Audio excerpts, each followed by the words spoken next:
Chapter 154. Thinking back to the past, he had been a fool. He had put aside some top-tier equipment and insisted on using his own body to defeat his enemies. After all these years of understanding, Yihua felt that wearing equipment was also a kind of advantage. Of course, every mage had the heart of a warrior. Death Mage was also the same. Suddenly, cracks began appearing on the ground beneath Yi Zizi's feet, and even the air seemed to be trembling. Yihua's gaze immediately became serious. Yi Zizi covered his helmet with one hand and suddenly burst into laughter. "You underestimate me, Yi Zizi. Big Bone, you've really made me angry." Boom. Yi Zizi's aura completely erupted. The blood stirrups in her hand shone brighter than before. "Looks like your strength has also increased. That's good. Let's fight." Yihua raised up the heavy shield in his hand and placed the gold flame dark blade on top of the shield, then slightly tilted his body. Don't look at how Yi Zizi was a little lowly. Her explosive power was the most ferocious among the 7 deadly sins. At that time, Yihua didn't dare to take Yi Zizi's spear head-on, but right now, it was different. Yihua had the confidence that he could win against Yi Zizi with his weak power. Die. Yi Zizi let out a ghostly cry and leapt high into the air. Yihua raised his head slightly and saw that the sky behind Yi Zizi was filled with blood mist. Countless sinister faces of vengeful spirits appeared behind Yi Zizi, and their miserable cries could be heard. "I have said it before. Your moves are useless against me. I am completely able to suppress you." Yihua raised his heavy shield high up. Bang!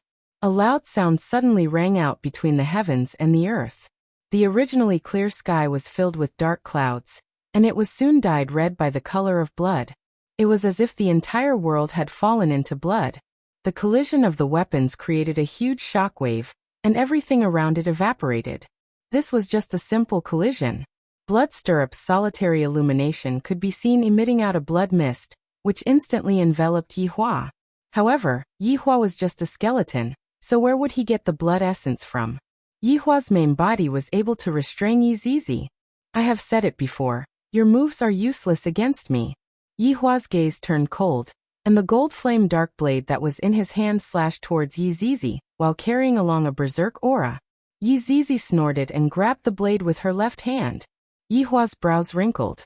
Yi Zizi's strength has far surpassed my estimation. From the looks of it, after coming back to life, she has become stronger as well, and is no longer the Yi Zizi from back then. The strength is not bad. This is indeed a good saber, but it can't break my Moon Scroll mystic armor. Yi Zizi snorted disdainfully. Although Yihua was shocked by Yi Zizi's strength, it was not to the extent of being defeated. "I have said it before, this blade is used to break your Moon Scroll profound armor," Yihua said coldly. What a joke. However, as soon as she finished speaking, Yi Zizi saw the golden liquid flowing into her hand. Yi Zizi immediately let go of the golden flame dark blade and tried to fling the disgusting liquid away, but to no avail. "Pay attention to your feet," Yihua reminded.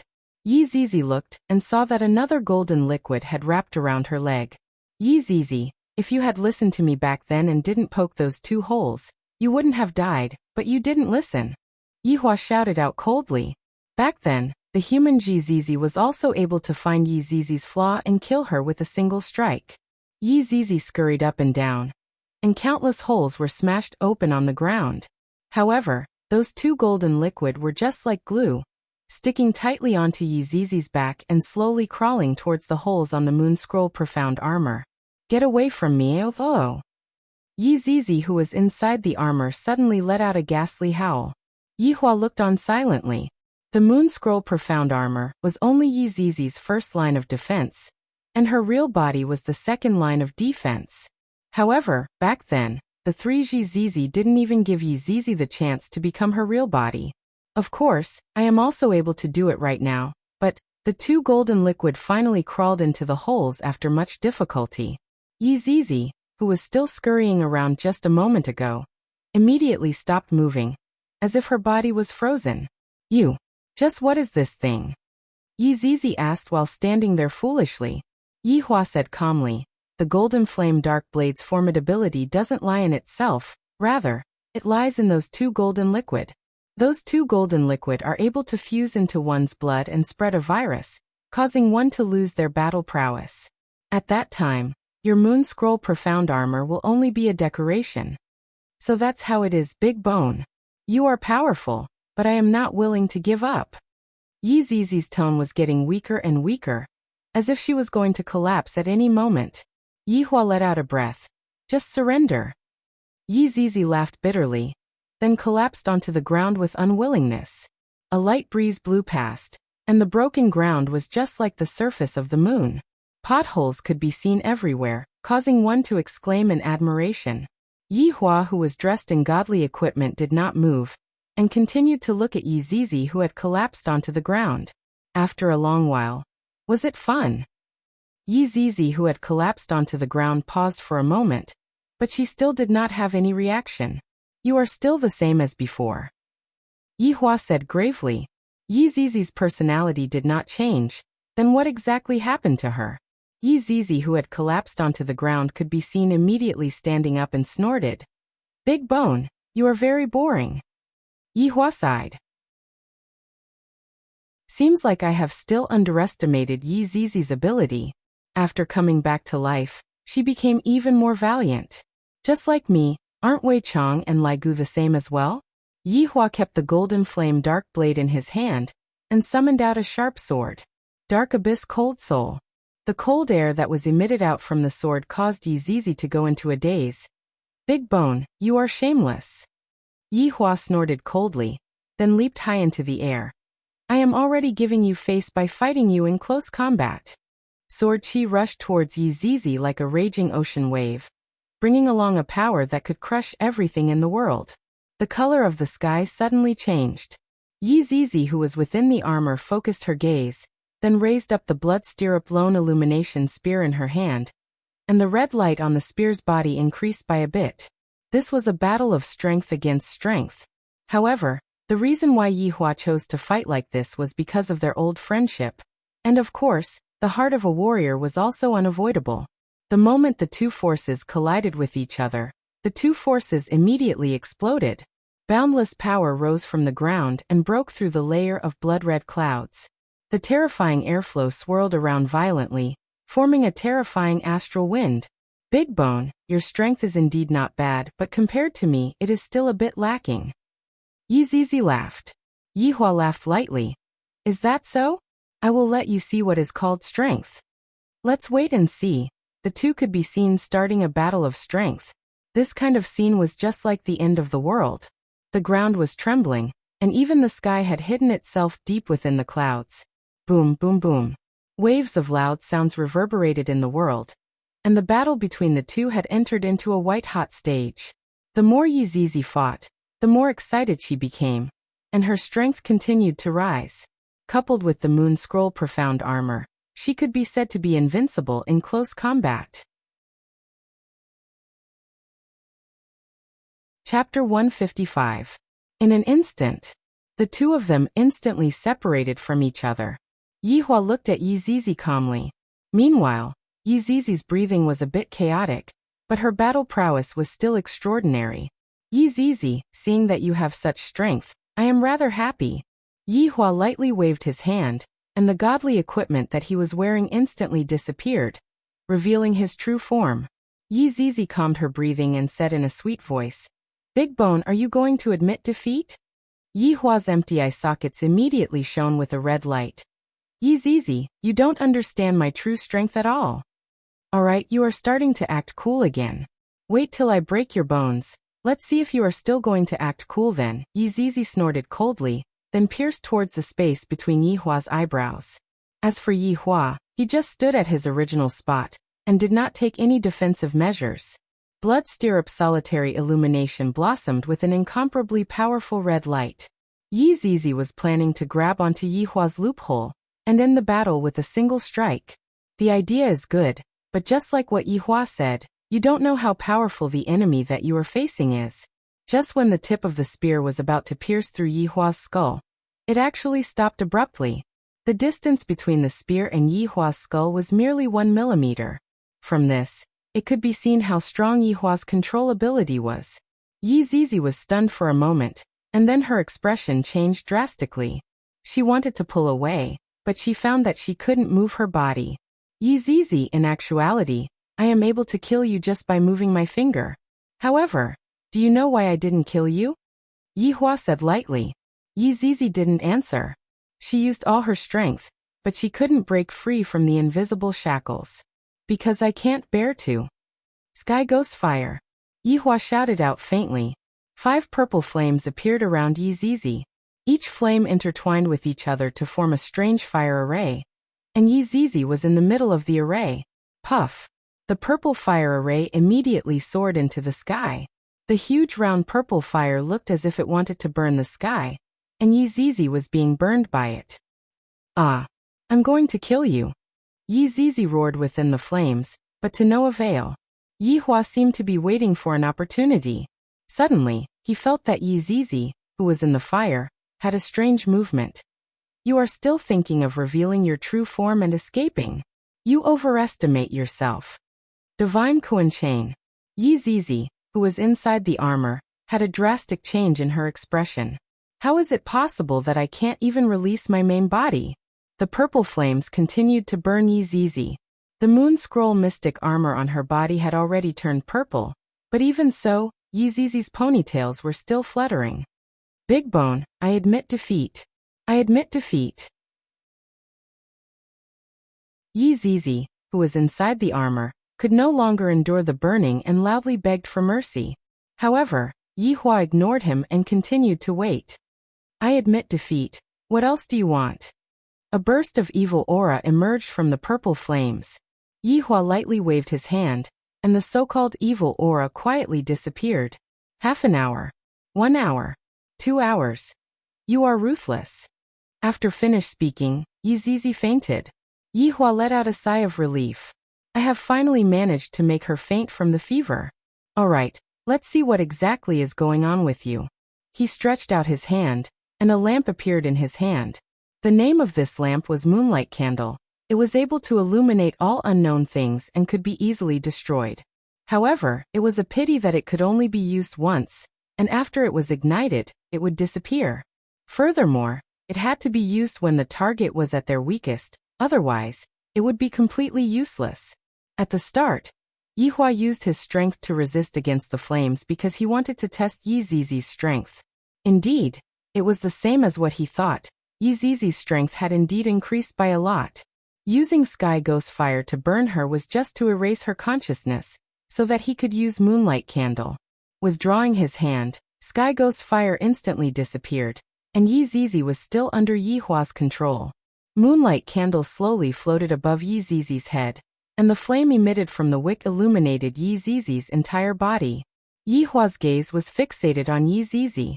I hope that this Moonlight Candle will be effective. Slowly, the candle illuminated Yi Zizi's body, as well as her various physiques. Yi Hua was rather familiar with these physiques, and they were considered normal. Suddenly, 3 faint seals appeared above Yi Zizi's head, forming a triangle. Judging from the shape, 2 of the seals were still missing, thus they could not be counted as a complete seal.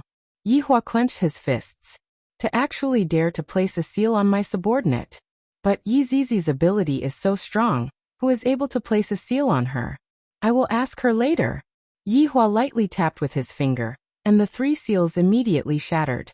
At this moment, Moonlight Candle finished burning and disappeared from the sky.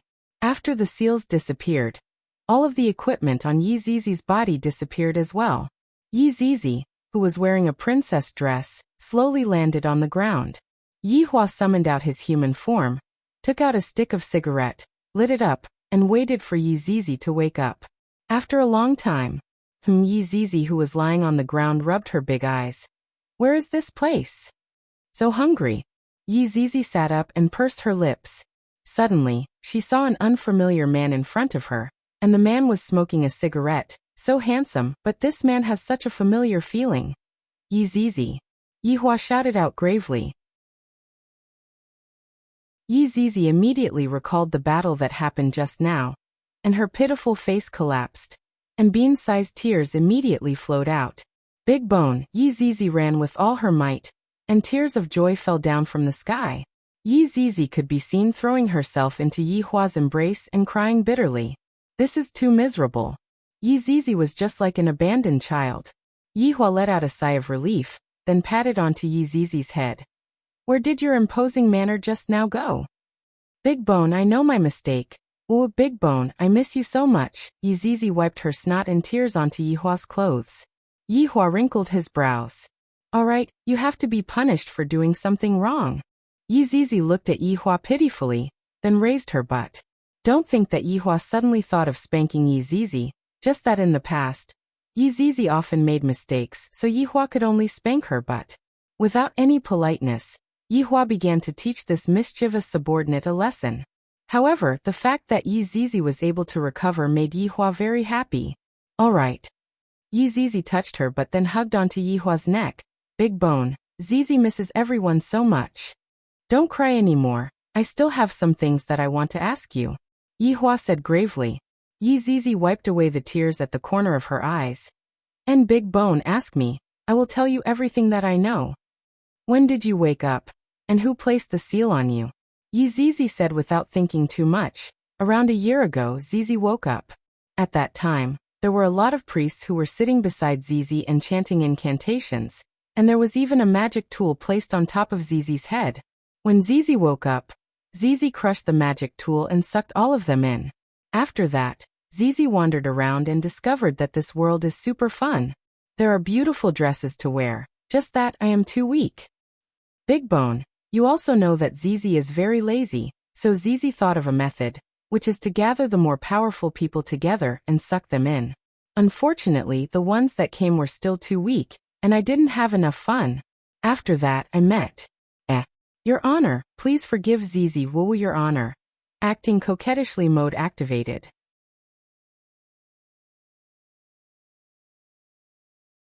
Chapter 156. Yi Zizi stroked her long ponytail. Actually, Yi Zizi still had many abilities that she had yet to display. Unfortunately, she had been defeated just like that. Yi Hua let out a light sigh. Being too strong is also a kind of sin. No one is able to evoke my desire to fight, and only my subordinates are able to make me fight. Throwing everything else aside, today's fight was rather comfortable. According to Yi Zizi's description, she should have awakened 5 years ago. It was just that she was discovered by others, and they wanted to control her. Perhaps, even they did not know that it would take so long to cast the seal.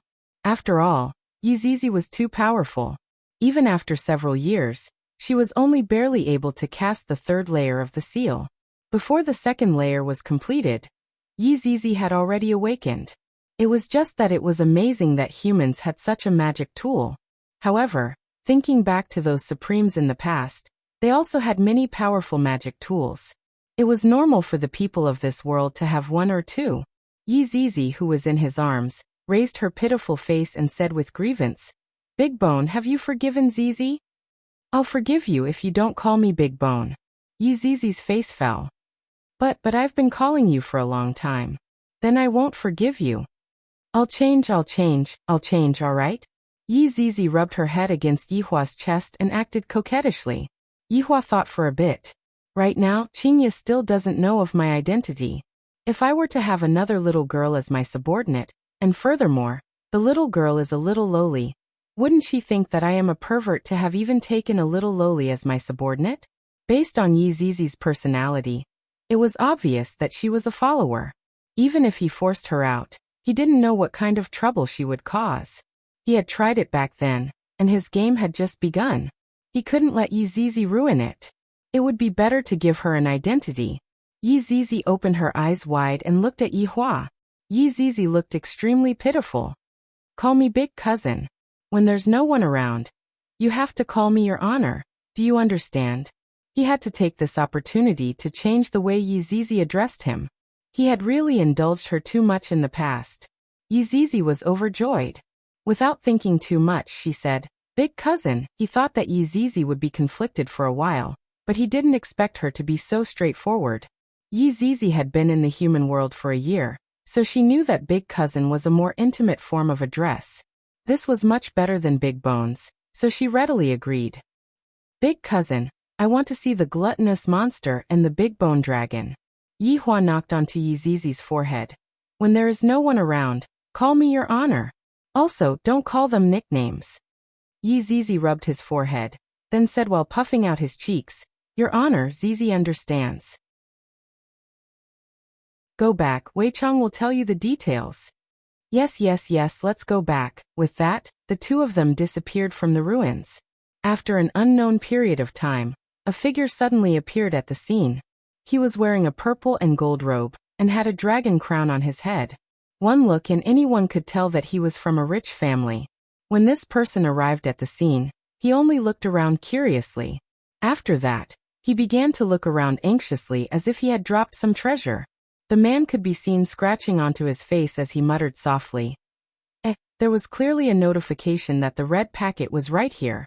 Why did it disappear? Did the red packet system make a mistake? Suddenly, two black figures knelt in front of the man and said respectfully, Your Majesty, this place is not suitable to stay for long. A large number of sects are currently gathering here. The man sighed helplessly. I can only look for an opportunity to come back and take a look. Not long after the man left, countless people rushed over. If Yi Hua was still here, there would be a few familiar faces among the crowd. Beside the waterfall, Wei Chang and Lai Gu sat on a small stool and waited quietly. Tang Wei was standing behind Wei Chang and massaging his shoulders, and Lai Gu was enjoying the service of his three women. Massaging his shoulders, massaging his hands, and massaging his feet. Who says that having more wives doesn't have any advantages? Why aren't they back yet? Lai Gu was a little annoyed from waiting. It has already been a few hours. If his honor wants to take care of Zizi, wouldn't it just be a matter of seconds? Could it be? A scene appeared in Lai Gu's mind. Zizi was tied up and his honor was fiercely whipping Zizi. Your boss. Wei Chang immediately stood up and shouted out. Boss. Lai Gu hurriedly stood up and shouted out. However, there was only the figure of the boss. Where did Zizi go? Could it be? Lai Gu looked at his honor in disbelief and asked blankly. Boss, where's Zizi? Yi Hua took out a stick of cigarette, then walked towards the tent and lightly puffed out a cigarette. Dead. Wei Chang and Lai Gu were completely stunned, as if they were struck by lightning. They were unable to imagine that the adorable Zizi who was in the past died just like that. Lai Gu was evidently even sadder as he sat on the ground and wailed. Zizi, why are you so foolish? Don't you know how to run when you can't win? I haven't even had the chance to let you ride on me yet. Tears were flowing down Wei Chang's old face. Back then, Zizi still wanted to compete with me, but now suddenly, Lai Gu felt that there was one more person on his shoulder and said gravely, Stop messing around, I'm not in the mood. However, even his ears were grabbed. Lai Gu immediately opened his eyes. These women are too outrageous, can't they see that I am in a bad mood? However, looking at the swaying ponytail in front of him, Lai Gu was stunned as he slowly turned his head around. Hee hee, big bone dragon, do you miss Zizi? Yi Zizi could be seen riding on Lai Gu's shoulder while grabbing onto Lai Gu's ears with both of her hands, and said sweetly. Lai Gu didn't know how to express his joy at this moment. The expression on his face was very rich as he immediately soared into the sky. Meanwhile, Yi Zizi shouted excitedly, I finally got to ride on the big bone dragon. After flying into the clouds, Lai Gu immediately revealed his true form. Yi Zizi, who was sitting on the bone dragon's back, looked very small. Roar! Lai Gu's excited dragon roar rang out in the sky. However, quite a few people heard it, and thought that they were hallucinating. And Lai Gu did not roar a second time, because Yi Hua was warning him. Not long later, the two landed on the ground. Yi Zizi pounced onto Wei Chang's embrace and hung onto him like a koala bear. Gluttonous monster. Zizi saw that you cried just now. Wei Chang laughed lightly. You saw wrongly. Hee hee, I didn't see wrongly, you still don't want to admit it. When are you going to compete with me? That will require boss's approval. Wei Chang rubbed onto Yi Zizi's head and laughed. Yi Zizi pursed her lips. Suddenly, she saw the four women beside her, and her eyes immediately lit up. Wow, what beautiful clothes, I want to wear them too. In actuality, the four maids were still in a state of shock. Originally, they thought that this little lowly was an enemy, but they didn't expect that in the end, she was actually an ally. The four maids still didn't know what was going on, and appeared very respectful towards Yizizi. Where did you buy these clothes from? I want them too. Yizizi touched onto the lace skirt and asked curiously. Little lowly and uniform fetish. Wei Chang explained the relationship between everyone to Lai Gu, and Yizizi immediately felt that it was unfair. This won't do, all of you have women, Zizi wants a woman too. Wei Chang. Lai Gu.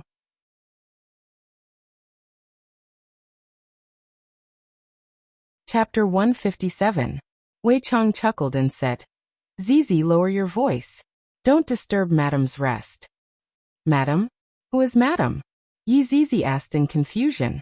Lai Gu stroked onto Yizizi, who was only 1.2 meters tall, and said with a smile, Boss's wife. Ah. Big cousin has a wife. Yizizi exclaimed and immediately covered her mouth. Wei Chang smiled. And with the recent events, Madam is already pregnant. Ah. Isn't his honor just a skeleton? How could it impregnate a human? This is too mystical. I'll go take a look. After saying that, Yizizi trotted to the side of the tent and quietly walked in. Yizizi could see that his honor was carrying a human woman, and the human woman was so beautiful. Yizizi felt that this human woman was the most beautiful human woman that she had ever seen. Yihua said faintly, Be quiet. Yizizi nodded her head, then went closer to observe for a bit, then said in a low voice, Your honor, can I hug Madam? Be gentler. Yihua didn't reject Zizi. Zizi is still a child. Yizizi slowly crawled in between the two of them, then lightly hugged onto Qingya and buried her head into Qingya's chest. This action of Yizizi made Yihua a bit unhappy. If I had known earlier, I wouldn't have let her hug onto me. However, the words that I have said are of enormous weight. Not even 20 koan would be able to pull me back. Madam's embrace is so warm, so comfortable. Yizizi narrowed her beautiful eyes.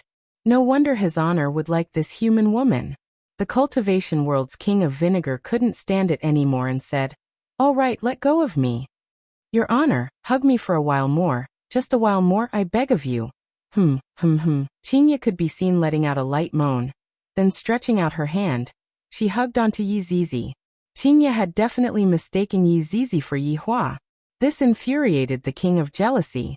Hugging a doll was one thing, but hugging a child, still not letting go.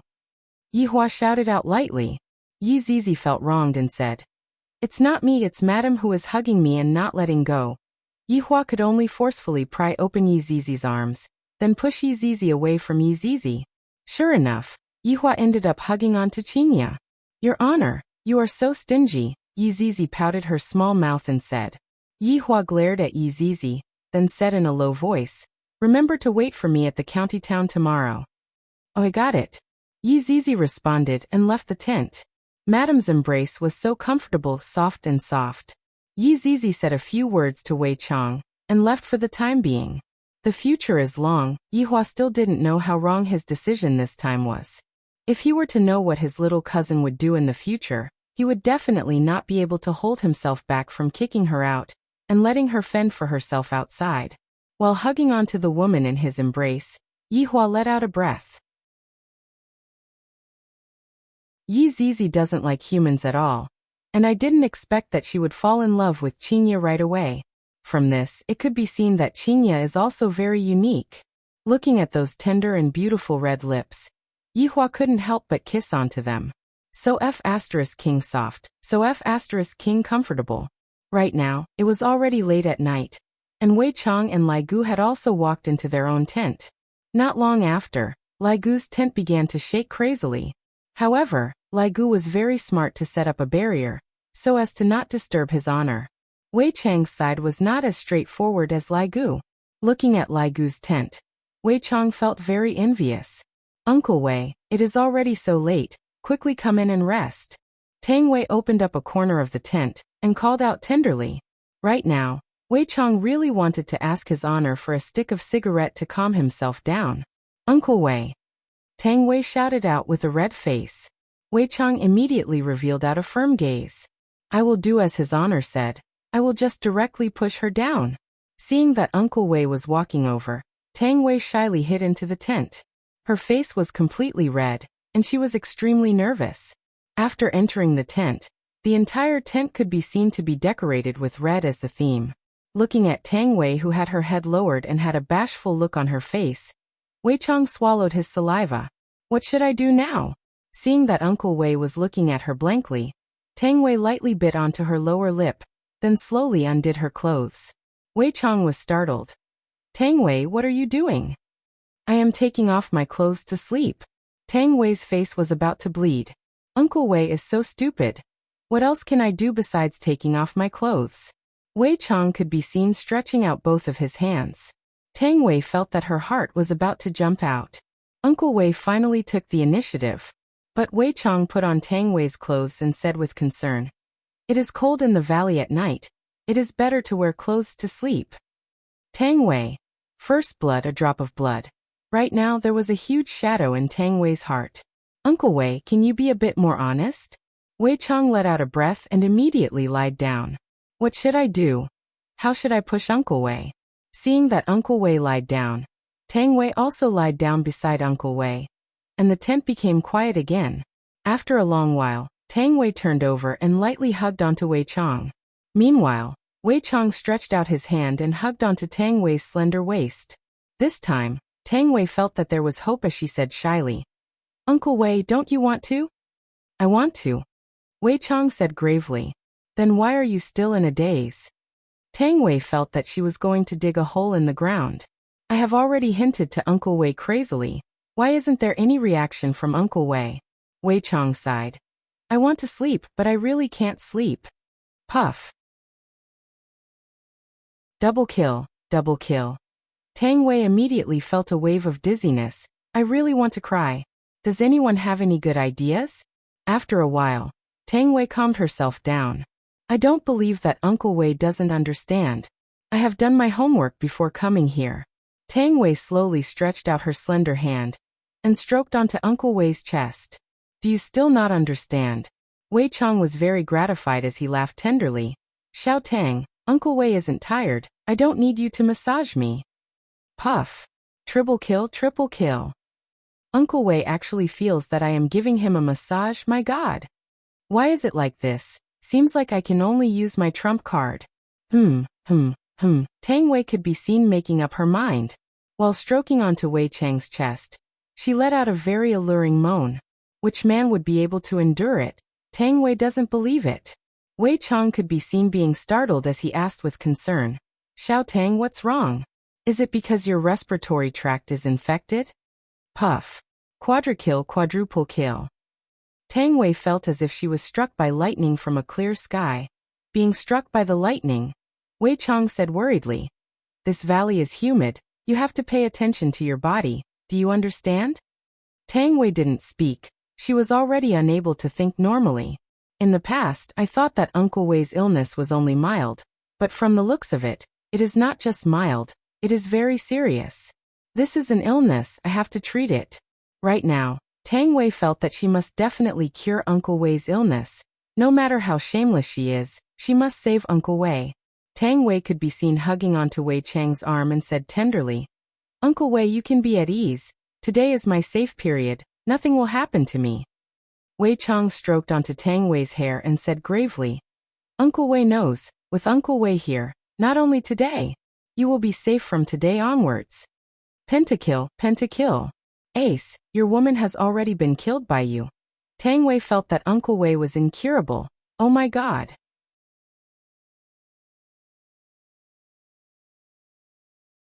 Chapter 158. Uncle Wei, I am going to sleep first, you should rest early too. Tang Wei was very hurt, being ignored by Uncle Wei. Uncle Wei went into a daze for a moment, then responded with an "Oh. Why do I feel that Xiao Tang's mood is a bit low? It shouldn't be. Just now he expressed his concern for me and also displayed his powerful strength. Why is it like this? Wasn't she supposed to be moved beyond belief?" This is how idle dramas come about. With deep doubts, Wei Chang gradually fell asleep. Although there wasn't any substantial progress, at least he had taken the first step and slept together. Just that, thinking that Xiao Tang is going to start school soon, at that time, she might not be able to stay in leisure bar to work anymore. How should I solve this matter? This is really troublesome. Should I eat up the people in school? If Yihua knew that Wei Chang was so indecisive, he would definitely teach him a lesson. As a strong person, he should be a bit more overbearing. If not, why would women listen to him? Carrying Qinya, Yihua took out the pajamas for Qinya to change into.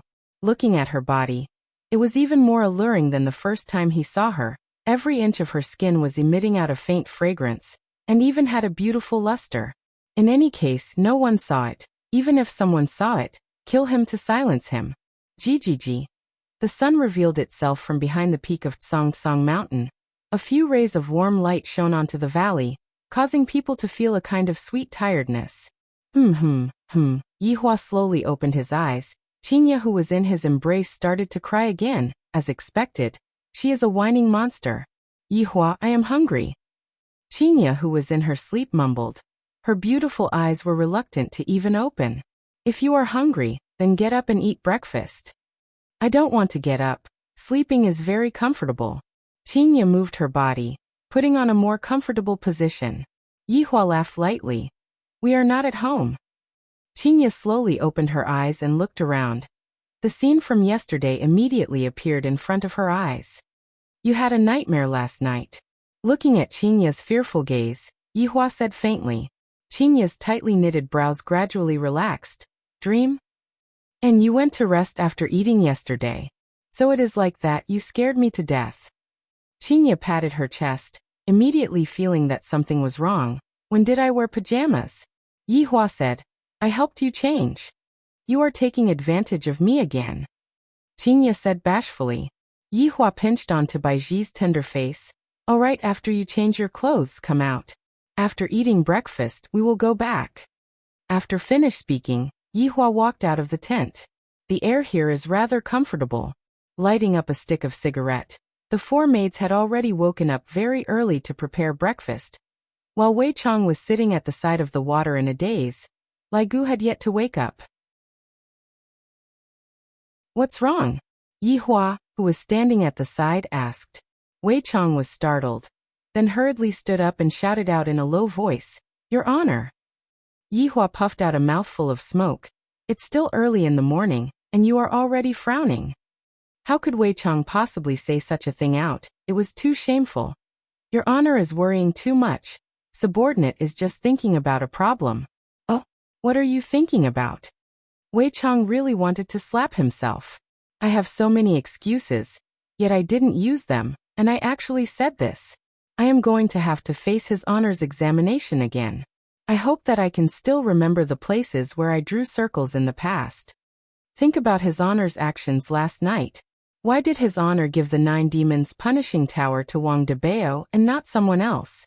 Wei Chang was quick-witted and began speaking nonsense with a straight face. Yihua felt that this was interesting and continued listening to Wei Chang. Wei Chang let out a mouthful of smoke, then said, Wang Debao seems to be from the south, but his wife is from the north. I heard that this Wang Debao listens to everything that his wife says.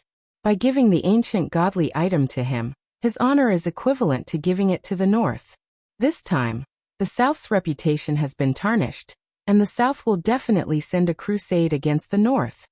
Yihua flicked away the ash from his cigarette, then revealed out a praising gaze. That's right, that's exactly what I meant. Let them fight amongst themselves, and after the fight is over, we will come out and tell them the truth. I really want to see what kind of expression those humans would reveal. To be able to toy with humans in the palm of one's hand, it truly feels great. Your Honor is wise, giving them a taste of their own medicine. Yihua patted onto Wei Chang's shoulder. Not bad. You even know how to speak a few sentences now. When subordinate has nothing to do, subordinate would still read some books about humans. The corner of Yihua's mouth curved upwards. All right, go and call Lai Gu to wake up. After eating, we will go and fetch Zizi. Yes. At this time, Qinya finished changing her clothes and came out from the tent. She could be seen opening up her arms, closing her eyes and enjoying the pure air. Unexpectedly, a smell of smoke drifted over. Qinya rolled her eyes at Yihua, then went to see what they were going to eat for breakfast. Under Qinya's lead, everyone made a sumptuous breakfast. Sitting at the dining table, Yihua naturally sat at the main seat and said, After eating we will leave. Leaving in such a hurry? Qingye seemed to have not had enough fun yet. Yihua took a bite of the bread, then said indifferently, I am going to fetch a cousin sister. She wants to enter the city to study. When the time comes, you go and make the arrangements. Oh, is that so? I will make a call and make the arrangements now. How old is your cousin sister? Middle school or high school? Qingye took out her phone and asked. Middle school or high school?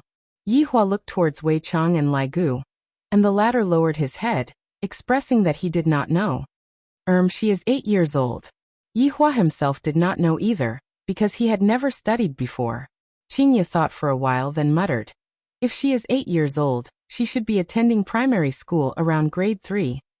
Yes, that's right. Yihua said. Qingye immediately gave a call to the general manager of Long and City, Lu Hang, and asked him to go and make arrangements. After all, the school was about to start soon. Yihua, when the time comes, give me your cousin's information. Qingye said. Speaking of information, Yihua felt that Yi Zizi should be an unregistered citizen. When the time comes, I will just let that Xiaojiu go and settle it. Okay, I'll give it to you when we get back. After dinner, everyone left the valley. To Lai Gu's women, this day and night were very exciting. Of course, Lai Gu himself was also very satisfied. However, to Wei Chang and Tang Wei, it was simply indescribable. In actuality, the person who was the happiest was still Yihua. After all, he managed to subdue Qingye. Look at the current Qingye. Qingye is currently leaning into Yihua's embrace, and Qingye is currently unable to leave Yihua's embrace. After getting on the highway, Qingye, who was lying in Yihua's embrace, asked curiously, Yihua, why didn't I hear that you have a cousin sister? A long time no see. Qingye punched Yihua's fist. All right then, you are hiding everything from me. Lifting up Qingye's chin, Yihua immediately kissed onto Qingye's chin, causing Qingye to be dumbfounded. So annoying. There are still people here. Just treat them as if they are transparent. Wei Chang and Lai Gu were very hurt, especially Wei Chang. Why is it that even his honor is able to do it so easily, but I am unable to? I should take this opportunity to properly learn his honor's flirting skills.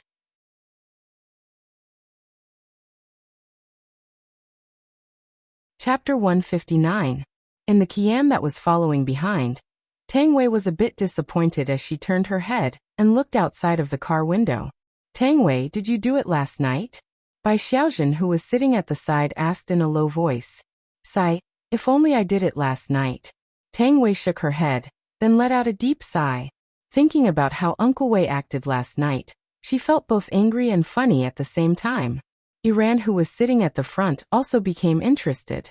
She turned her head and said with a smile, Xiao Tang, you are already dressed so sexily. Could it be that Uncle Wei did not have any reaction? Gu Gu seemed to have injected stimulants last night, and Wuxia was even more miserable. Sure enough, Wuxia, who was driving the car, blushed, and Bai Xiaozhen even pouted. Iran, don't say any more, look at the two of you, T.A.T.K. Iran laughed. Tang Wei let out a deep sigh again. Other people are so blessed, and yet I am worrying about this kind of thing. Forget it. Let's just let nature take its course. 2 hours later, Yihua finally got off the highway and arrived at a small town. Yihua chose a remote location to put on an act for the entire time. Have we arrived? Qingye got up from Yihua's embrace and opened the car window to take a look. Yihua nodded his head and arrived at the agreed location, but Yi Zizi had not arrived yet. She couldn't have gone to prank me again, right? I'm a bit hungry. Qingye rubbed onto her flat stomach and said embarrassedly. She was a pregnant woman, so it was normal for her to be hungry. After all, the big ones have to eat, the small ones have to eat too. Madam, the food in this small town is rather small. Wei Chang took a look and said. Qingye's eyes lit up. Isn't there a Shaxian snack there? Let's go there. Yihua had tasted this Shaxian snack before, and it was not bad. All right, let's treat it as lunch. Yihua approved. The appearance of 2 Qians in this small town still attracted quite a bit of attention. Curious about what kind of people were sitting inside, the roadside stalls all paid attention to them. When they saw the people that got off the car, all of the males' eyes almost popped out. Especially the one that was in the car at the back. He He was simply about to spurt out blood. I can't take it anymore. I can't take it anymore. As celebrities, the three of them had already secretly changed their appearances before they alighted from the car. This was also done by the Lai Gu sect. It was more convenient for them to go out and play together. After all, it was more exciting outside than at home. Although the beauty in the car behind made people spurt blood, the woman in the car in front helped them stop the bleeding. It was a sacred and inviolable feeling, so beautiful that it felt unreal. But it was such a woman. That willowy waist was actually hugged by a man. God damn it. But for some reason, everyone felt that this group of people seemed to revolve around this man. It was really incomprehensible. Wasn't he just good-looking? This was really an era where looks mattered. Right now, Yihua was also contacting Yi Zizi. Yi Zizi expressed her apologies and said that she would be coming over immediately. There was no one in the snack bar in Shaxian County. The boss was sitting at the table. There was a mobile phone, dumpling wrappers and minced meat on the table. He was watching a drama while making dumplings. Hearing the sound of the door opening, the boss looked up and was shocked. He hurriedly rubbed his hands and asked with a smile, "What would you like to eat?" Qinya looked at the menu on the wall and said faintly, "A set of steamed dumplings, Yihua. What do you want to eat?" "Stir-fried rice noodle. Add an extra egg." Yihua said faintly. Lai Gu pursed his lips. "Give me a set of mixed noodles." Wei Chang asked Tang Wei concernedly. "Xiao Tang, what do you want to eat?" "Anything will do." Tang Wei's mood was a bit gloomy, but it was also normal. Last night, I had already hinted at Uncle Wei so crazily, but Uncle Wei did not even have any reaction. Thinking up to here, Tang Wei was greatly shocked. Does it mean that people can't get it up after reaching middle age? And Uncle Wei was embarrassed to say it out. "I am too stupid. Isn't this the same as rubbing salt on Uncle Wei's wound? I shouldn't be doing this. I should think of a way to help Uncle Wei nourish his body and recuperate for a bit. Then, I will go and inquire about the old prescriptions of the people and prescribe some medicine for Uncle Wei to eat." Wei Chang was still looking at the menu, and Tang Wei, who was behind him, had already given him the title of impotence.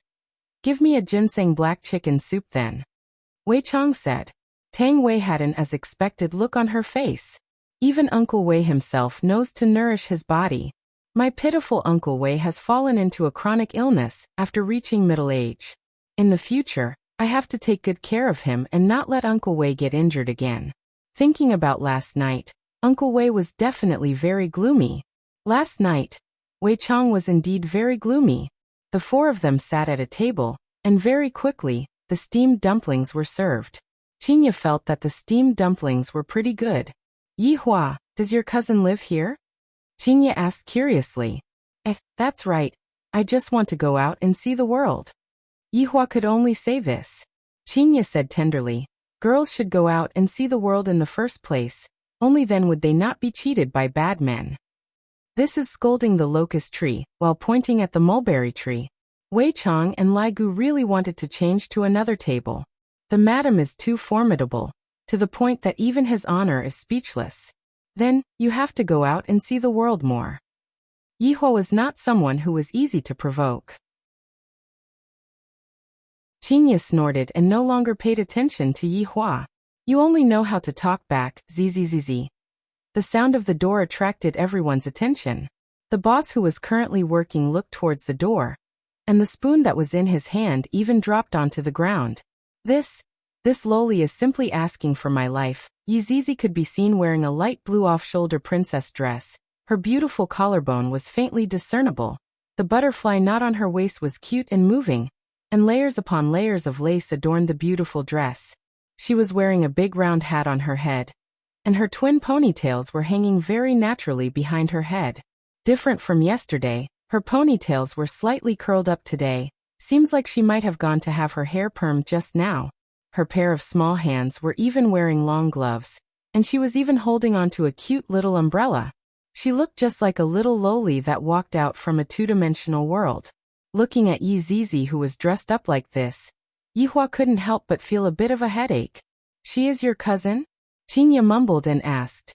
Yihua nodded his head. "I feel that she has seen more of the world than me."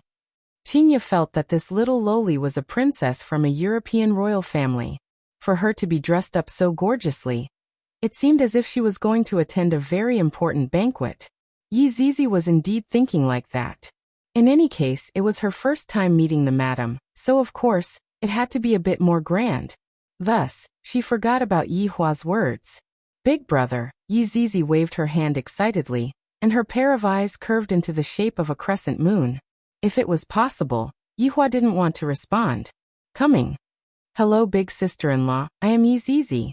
Yi Zizi directly ran in front of Qinya, and used that lowly voice to act cute.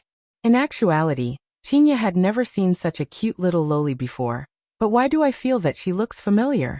I seem to have seen her in my dream last night. Of course, Qinya had seen Yi Zizi who was lying in the coffin before. Just that, Yi Hua said that it was a dream. If I give birth to a daughter, I will definitely dress up like this too. Yi Zizi, you are so cute. It was rare for Qinya to reveal a smile towards a stranger. Hee hee big sister-in-law, can Zizi hug you?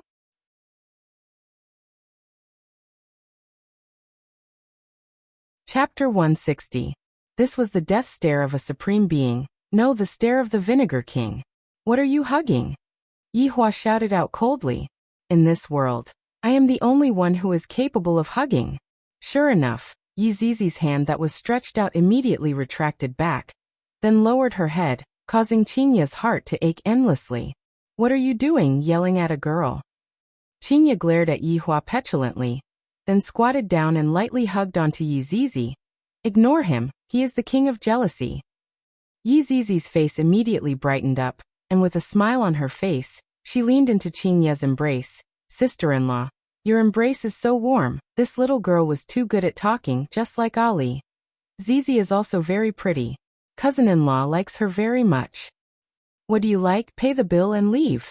Yi Hua was in a bad mood. Standing up, he walked to the door and lit up a cigarette. Seems like I didn't burn enough yesterday. Qinya laughed bitterly. Don't care about him. Zizi will listen to big sister-in-law whatever big sister-in-law says. Zizi will do it. In the past, Yi Zizi did not have any backing, but right now, with Qinya as her backing, Yi Zizi's career would definitely soar. And so obedient. Qinya stretched out her hand and pinched onto Yi Zizi's little face. Wei Chang and Lai Gu were immediately startled. However, Yi Zizi didn't react excessively. She was still smiling, which made the two of them feel relieved.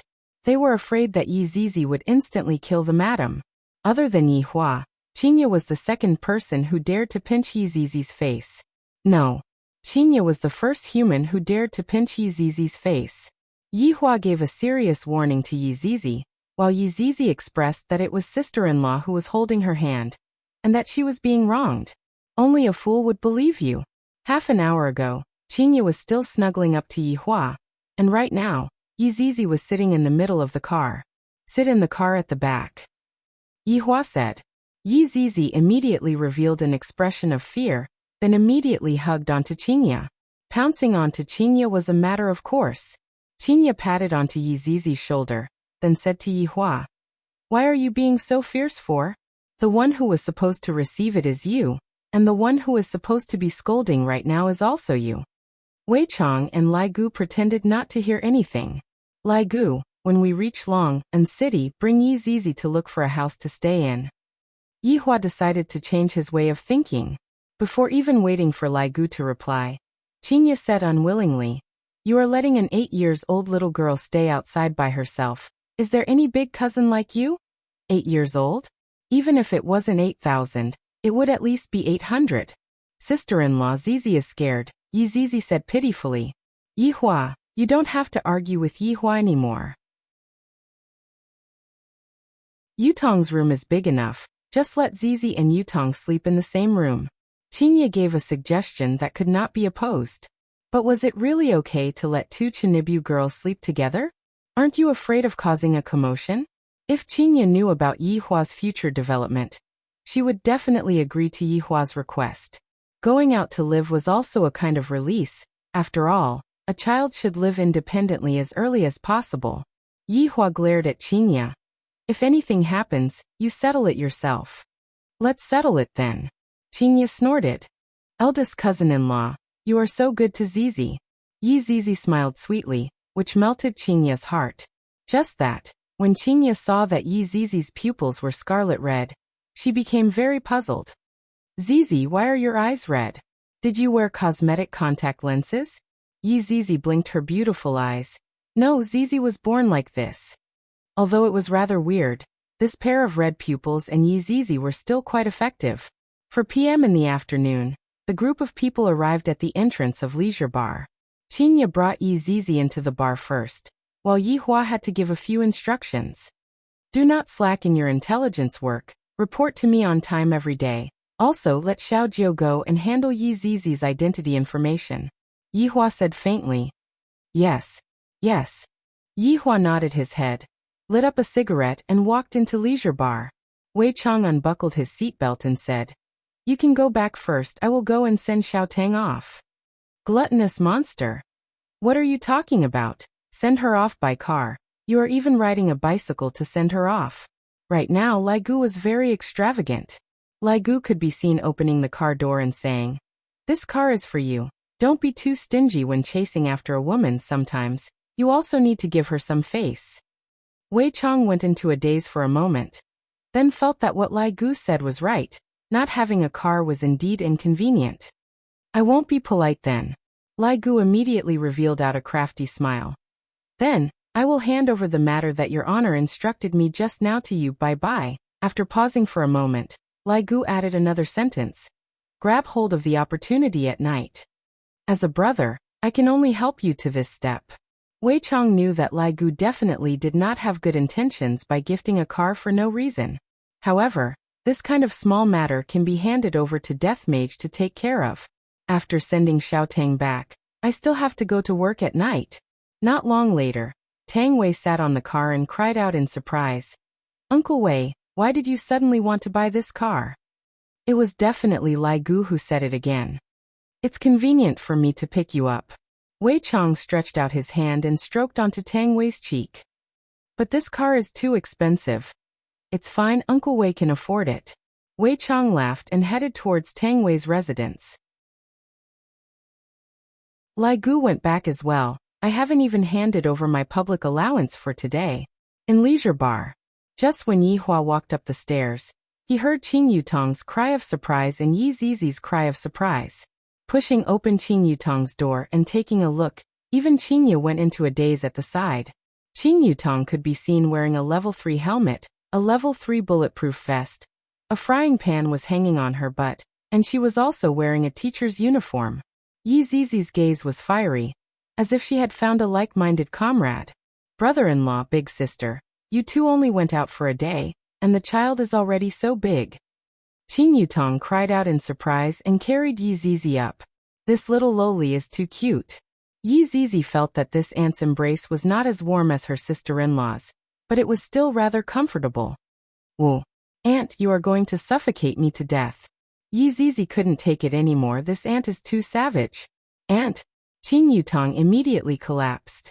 Forget about being called aunt by Ali. Right now, even this little loli wants to call me aunt. Don't you think that I should be angry? Yutong, she is called Yi Zizi. She is your brother-in-law's cousin. Qingya explained. Qing Yutong's eyes lit up. Why call me aunt? Call me big sister. I am your sister-in-law's little sister. Since she is sister-in-law's little sister, I will give her face. Hello, big sister. Mommy, this is too cute. Where did you buy this princess dress from? Not bad. I bought a lot of it too, but I didn't dare to wear it, afraid that other people would say that I am a lunatic. It's all right now, we can wear it together. Yi Hua said faintly. 2 lunatics. Really? Zizi also has a lot of beautiful princess dresses. Zizi, do you know what cosplay is? Yi Zizi shook her head, indicating that she was a newbie. Come, big sister has a lot of beautiful clothes, let me share with you.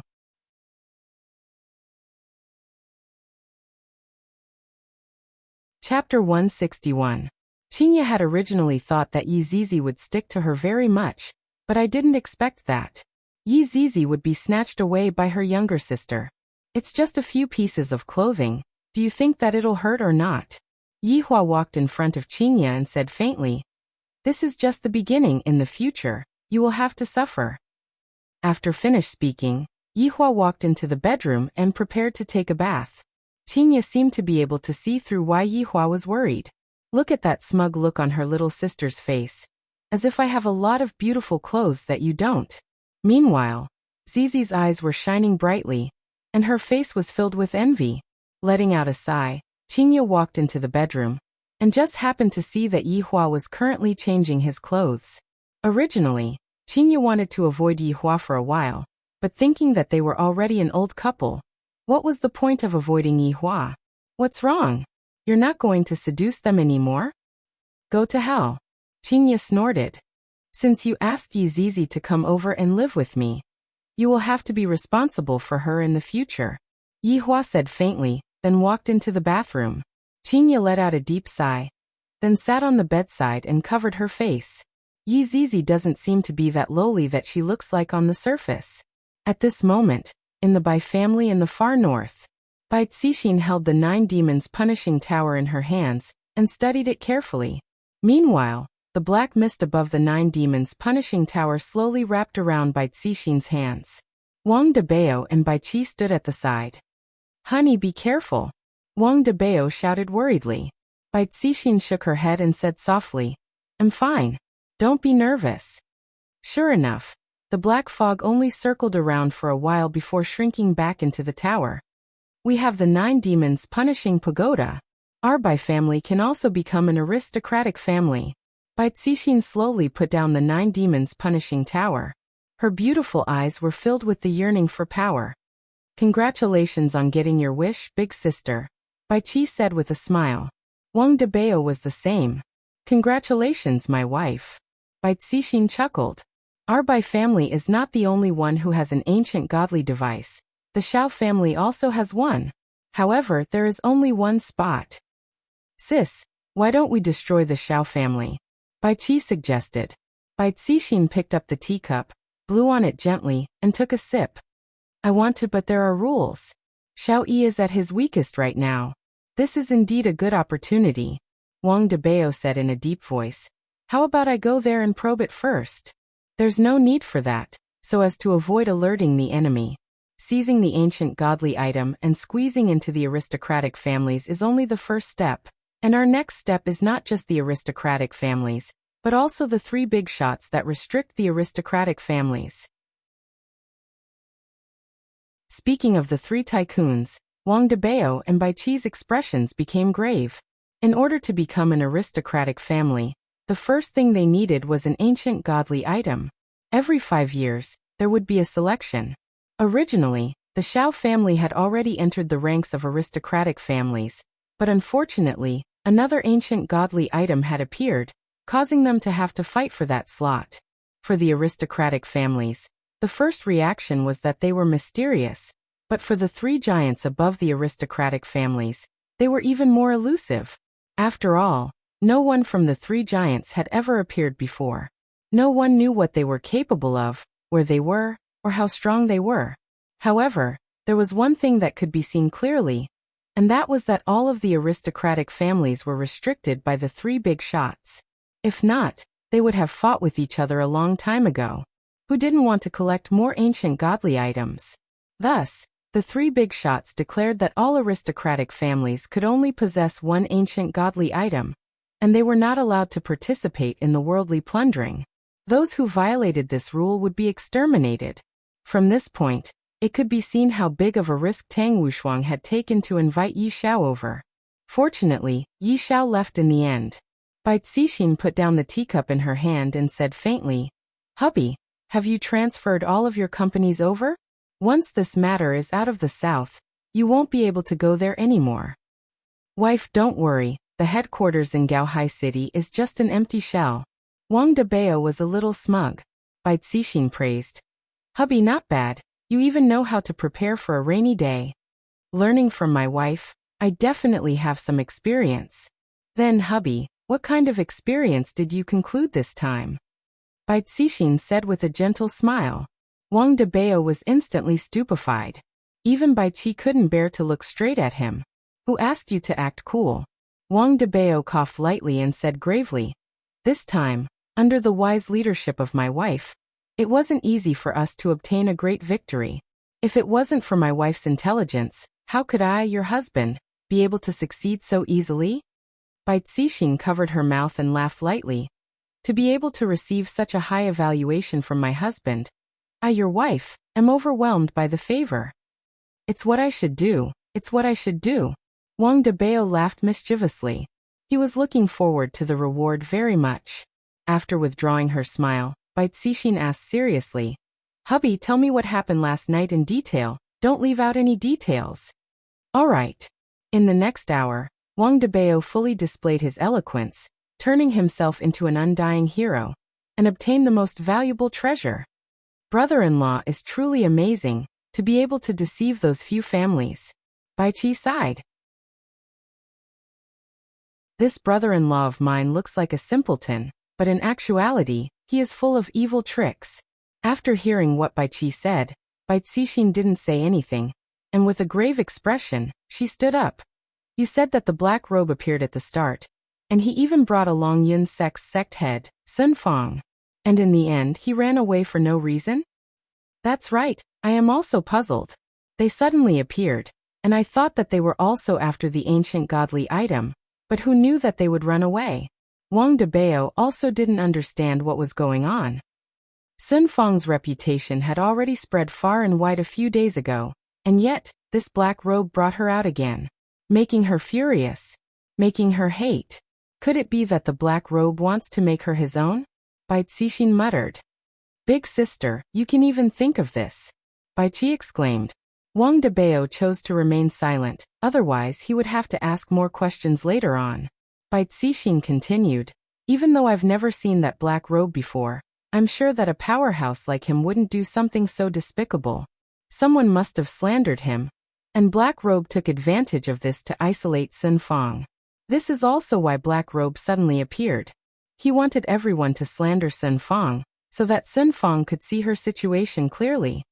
After hearing what Bai Cixin said, Wang Debao's expression became grave, and he let out a breath. That Black Robe is too terrifying. His thoughts are actually so meticulous. "What happened to the little girl in the coffin in the end?" Bai Cixin asked. Wang Debao shook his head. "I don't know at that time. I took the 9 demons punishing tower and ran away. Who would have the time to care about a corpse?" "Who is that Songdi who suddenly appeared?" "Who knows, but he seems to be in contact with the people in the north." Wang Debao said. "What about the people that you brought with you?" Bai Cixin asked. "I can't contact all of them. I heard that He Feng, Xu Zhenhai, and Man Kai didn't come back either. It's as if they disappeared from the world." Bai Cixin took a deep breath. "Hubby Bai Qi, I feel that this matter isn't that simple. We have to be careful right now. The forces in the south will definitely not let what happened last night go. There is going to be a tough battle soon. Bai Qi, you go and make arrangements." "All right, big sister." After speaking, Bai Qi took the lead and left. "What about me?" Wang Debao asked with a smile. Bai Cixin slowly walked over and held onto her husband's hand, then said tenderly, "Hubby has worked hard for an entire night outside. Of course I have to reward you. F***K, the main show is coming." The two came to the bedroom, and Bai Cixin took a charming look at Wang Debao. "Hubby, this time I bought an enhanced version of popping candy, and it's even spicy. It should taste good if you pair it with iced water."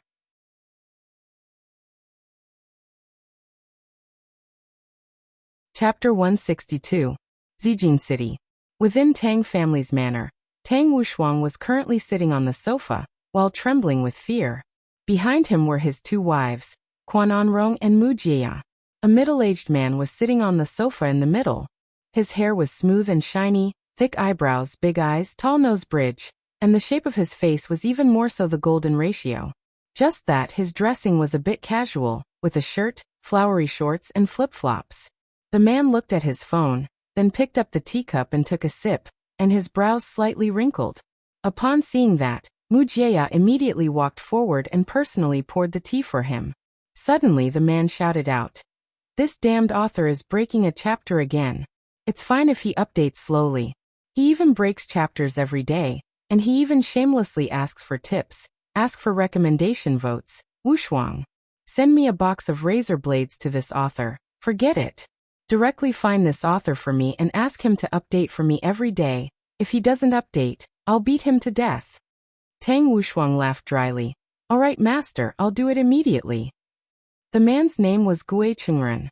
5 years ago, he saved Tang Wushuang, who was on the verge of death, and taught him some skills.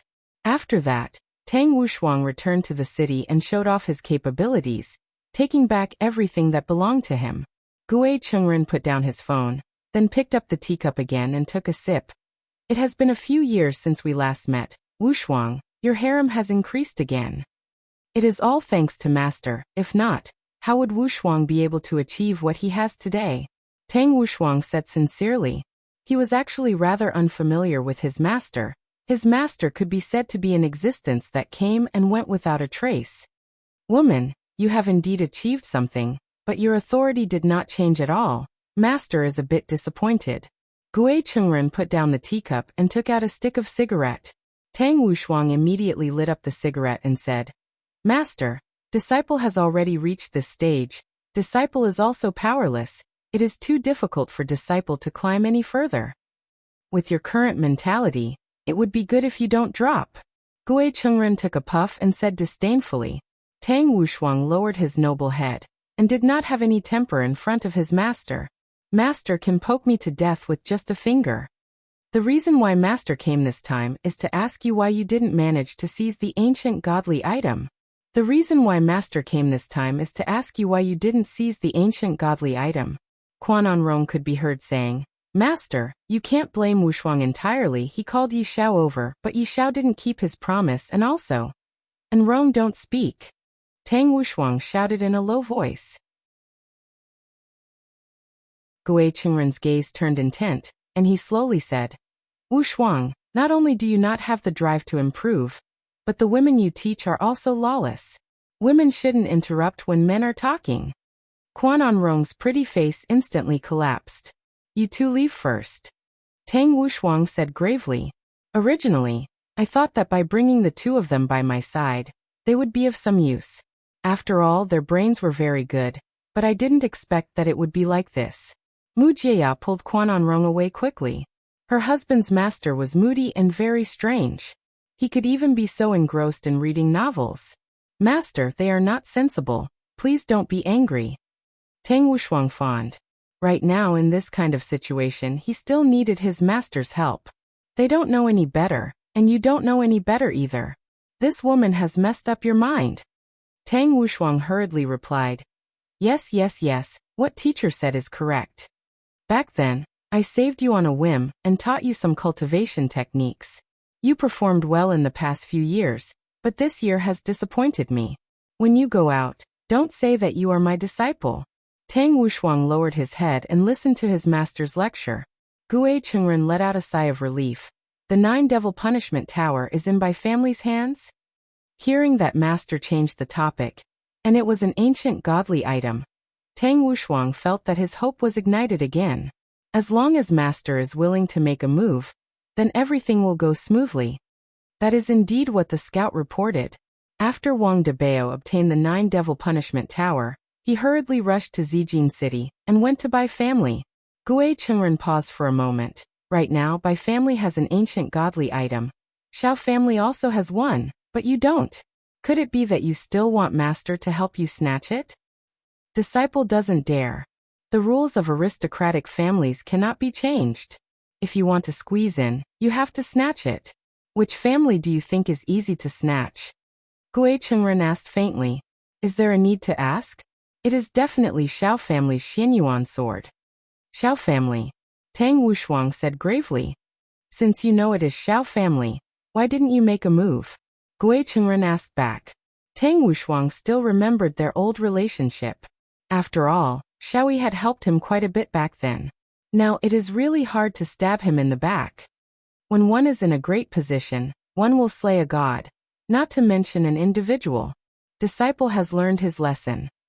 The living room instantly quietened down, and Tang Wushuang didn't even dare to breathe loudly. I heard that everyone died last night, and all of them were sucked dry? Gui Chengren suddenly asked. The news just spread out, and the three major powers in the north also went missing. Gui Chengren said calmly. Seems like it was done by the person in the coffin. Master, you know about it. If I didn't guess wrongly, all of you fell into a trap. Gue Chungren laughed lightly, picked up the Snickers bar on the table, opened the packaging, and slowly chewed on it. Tang Wushuang turned pale with fright, and he instantly understood something. Master, compared to this person? We are about the same. Tang Wushuang's heart sunk. Master actually has such a high evaluation of this person. Unimaginable. That's right. What is going on with that black robe? Gue Chungren continued to ask. Tang Wushuang told him the cause of the matter, and Gue Chungren fell into contemplation after listening to it. After a long time, Gue Chungren said faintly, "This black robe isn't a big deal. The important point is the person behind him. But right now everyone in the circle is saying that the black robe is the boss." Gue Chungren's gaze turned cold. "I should have really killed all of those women of yours. Did your brain get clamped by women until you became stupid? You can't even see through this kind of scheme." "But, Wushuang, let Master ask you a question. When have you seen Master make a move before?" Tang Wushuang swallowed his saliva. "Indeed, I have never seen Master make a move before." "Never. A truly powerful person would not even spare a glance for ants. In his eyes, ants are merely dust." Gue Chungren said in a deep voice, as if he had met his match. "Master is powerful like this." Tang Wushuang immediately bootlicked. As expected, it is useful.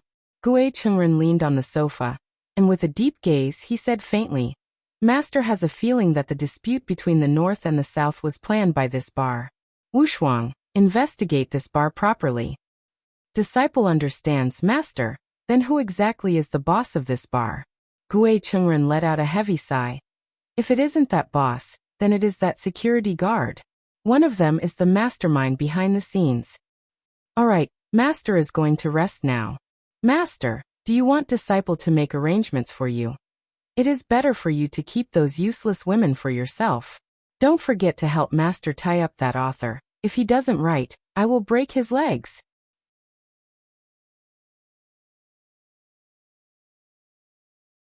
Chapter 163. In another place in Zijin City, it had lost its former glory and seemed very gloomy. At night, the entire mansion would be pitch black like a haunted house. This was the once glorious Xiao Mansion. At this moment, Xiaoyi was sitting cross-legged in a secret room and cultivating. However, could his heart calm down? From his furrowed brows, it could be seen that he could not calm down. His beloved wife had died, but he did not even dare to hold a funeral. Her body was still sealed in ice. His son only knew that his mother had gone on a business trip. It had only been a few days and he was already clamoring for his mother to come back. However, could she come back? She could not. Opening his eyes, Xiao Yi's eyes were bloodshot. The battle with the black-robed man had caused his blood to flow in reverse, and left behind a root that could not be removed. His beloved wife's death had damaged his heart and veins. With these kinds of injuries, there was no way he could recover, and he would not be able to hold on for long. However, he was dead. What about them? What about the children? His former enemies would turn their spears to them. Thinking about this, blood flowed out from the corner of Xiao Yi's mouth. He was beyond cure. Dragging his heavy body, Xiao Yi opened the door to the secret room. However, the moment he walked out, his slightly bent back straightened. He swallowed his bitterness to prevent the women from worrying. Enduring the chaotic spirit energy in his body, Xiao Yi came to the main hall. Who would have thought that all the women would be gathered together, as if they were having a meeting? "Big brother Xiao, you came out of seclusion." Yuqi quickly went up to support him. Her stomach was already slightly bulging. Looking at Yuqi's stomach, Xiaoyi squeezed out a smile. "Are you all right?" "And big brother Xiao, don't worry about us. We are fine." Yuqi supported Xiao Yi as they sat on the main seat. Shu Nan's face was calm as she walked to her husband's side and wanted to take his pulse. Xiao Yi knew what Shu Nan wanted to do, so he dodged. Not only was his seclusion useless, but his injuries had worsened. He did not want them to know about this. Even if they wanted to know, this was not the time. Shu Nan frowned and was very worried. The more her husband acted like this, the more serious his injuries were.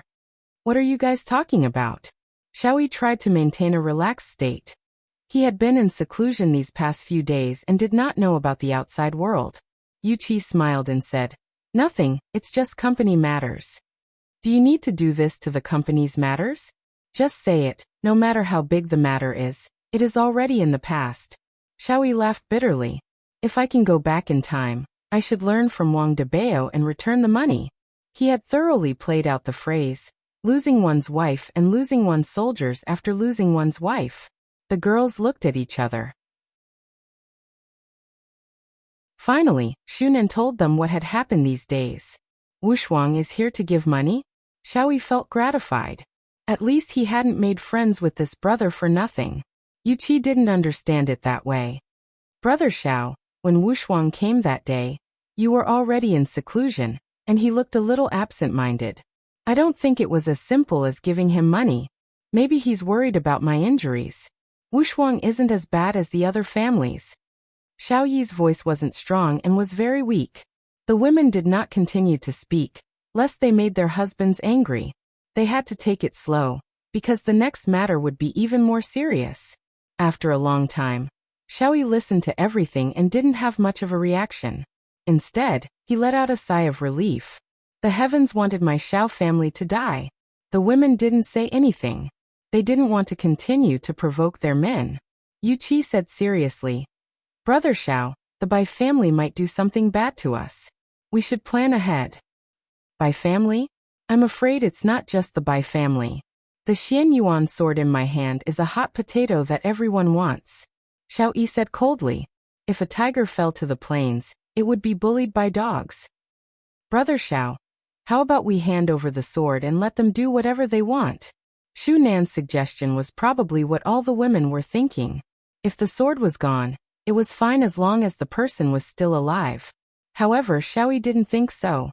If the sword was gone, it would only speed up the process of death. They didn't dare to do anything now because they didn't know how injured they were. Once they found out, they would probably attack. The only thing they could do now was to use the Xianyuan sword to exchange for their lives.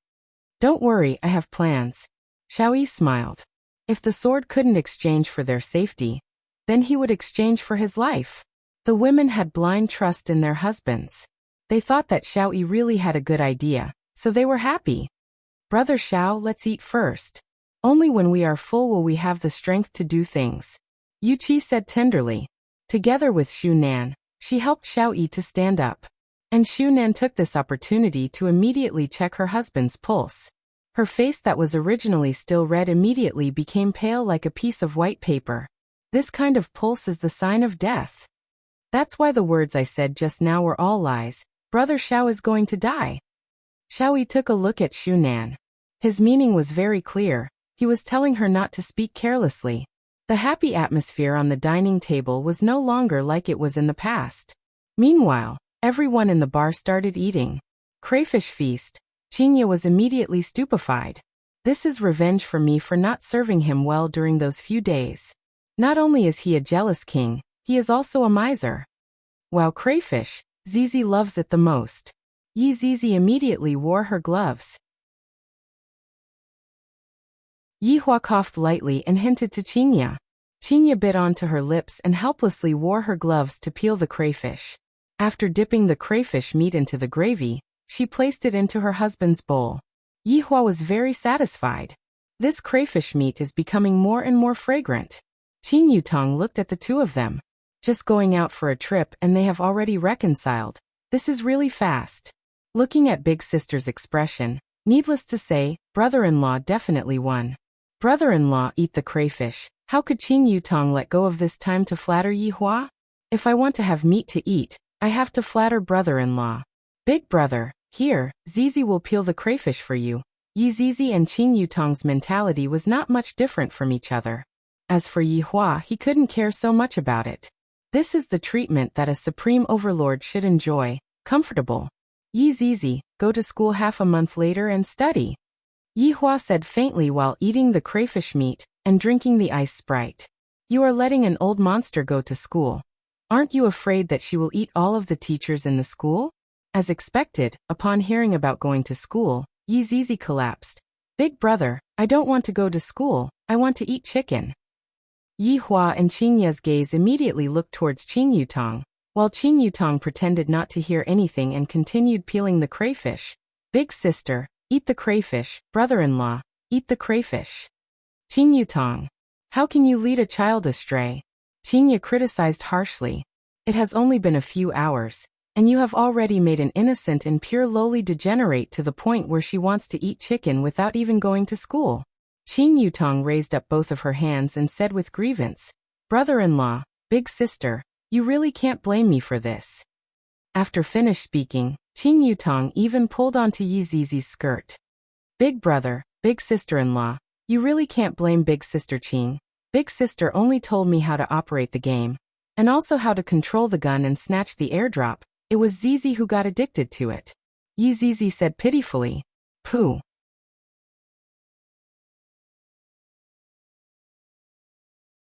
Chapter 164. Qing Ye glared angrily at her little sister and shouted out, Qing Yutong, it's fine if you degenerate yourself, but Zizi is still a child, and you are already bringing her to play games at such a young age? Are you going to bring her to the disco too? Yi Zizi's eyes lit up at the mention of disco dancing. This was something new. However, she remained silent and pretended not to hear anything. Qing Yutong felt wronged to death. This little troublemaker, tricking me. And you are still pretending to be more pitiful than me. Sister, don't be angry. Eat some prawns to calm down. I have no appetite. Qing Ye said angrily. Thinking about how after my child was born, I was led astray by this aunt of mine. I felt that my head was a bit giddy. Yi Hua, why don't you reprimand her? Qing Ye was not happy with herself scolding Qing Ye, and she even wanted to pull Yi Hua along to scold Qing Ye's little sister. Yi Hua knew Yi Zizi very well, and he said, I've already said it before, you will be responsible for yourself.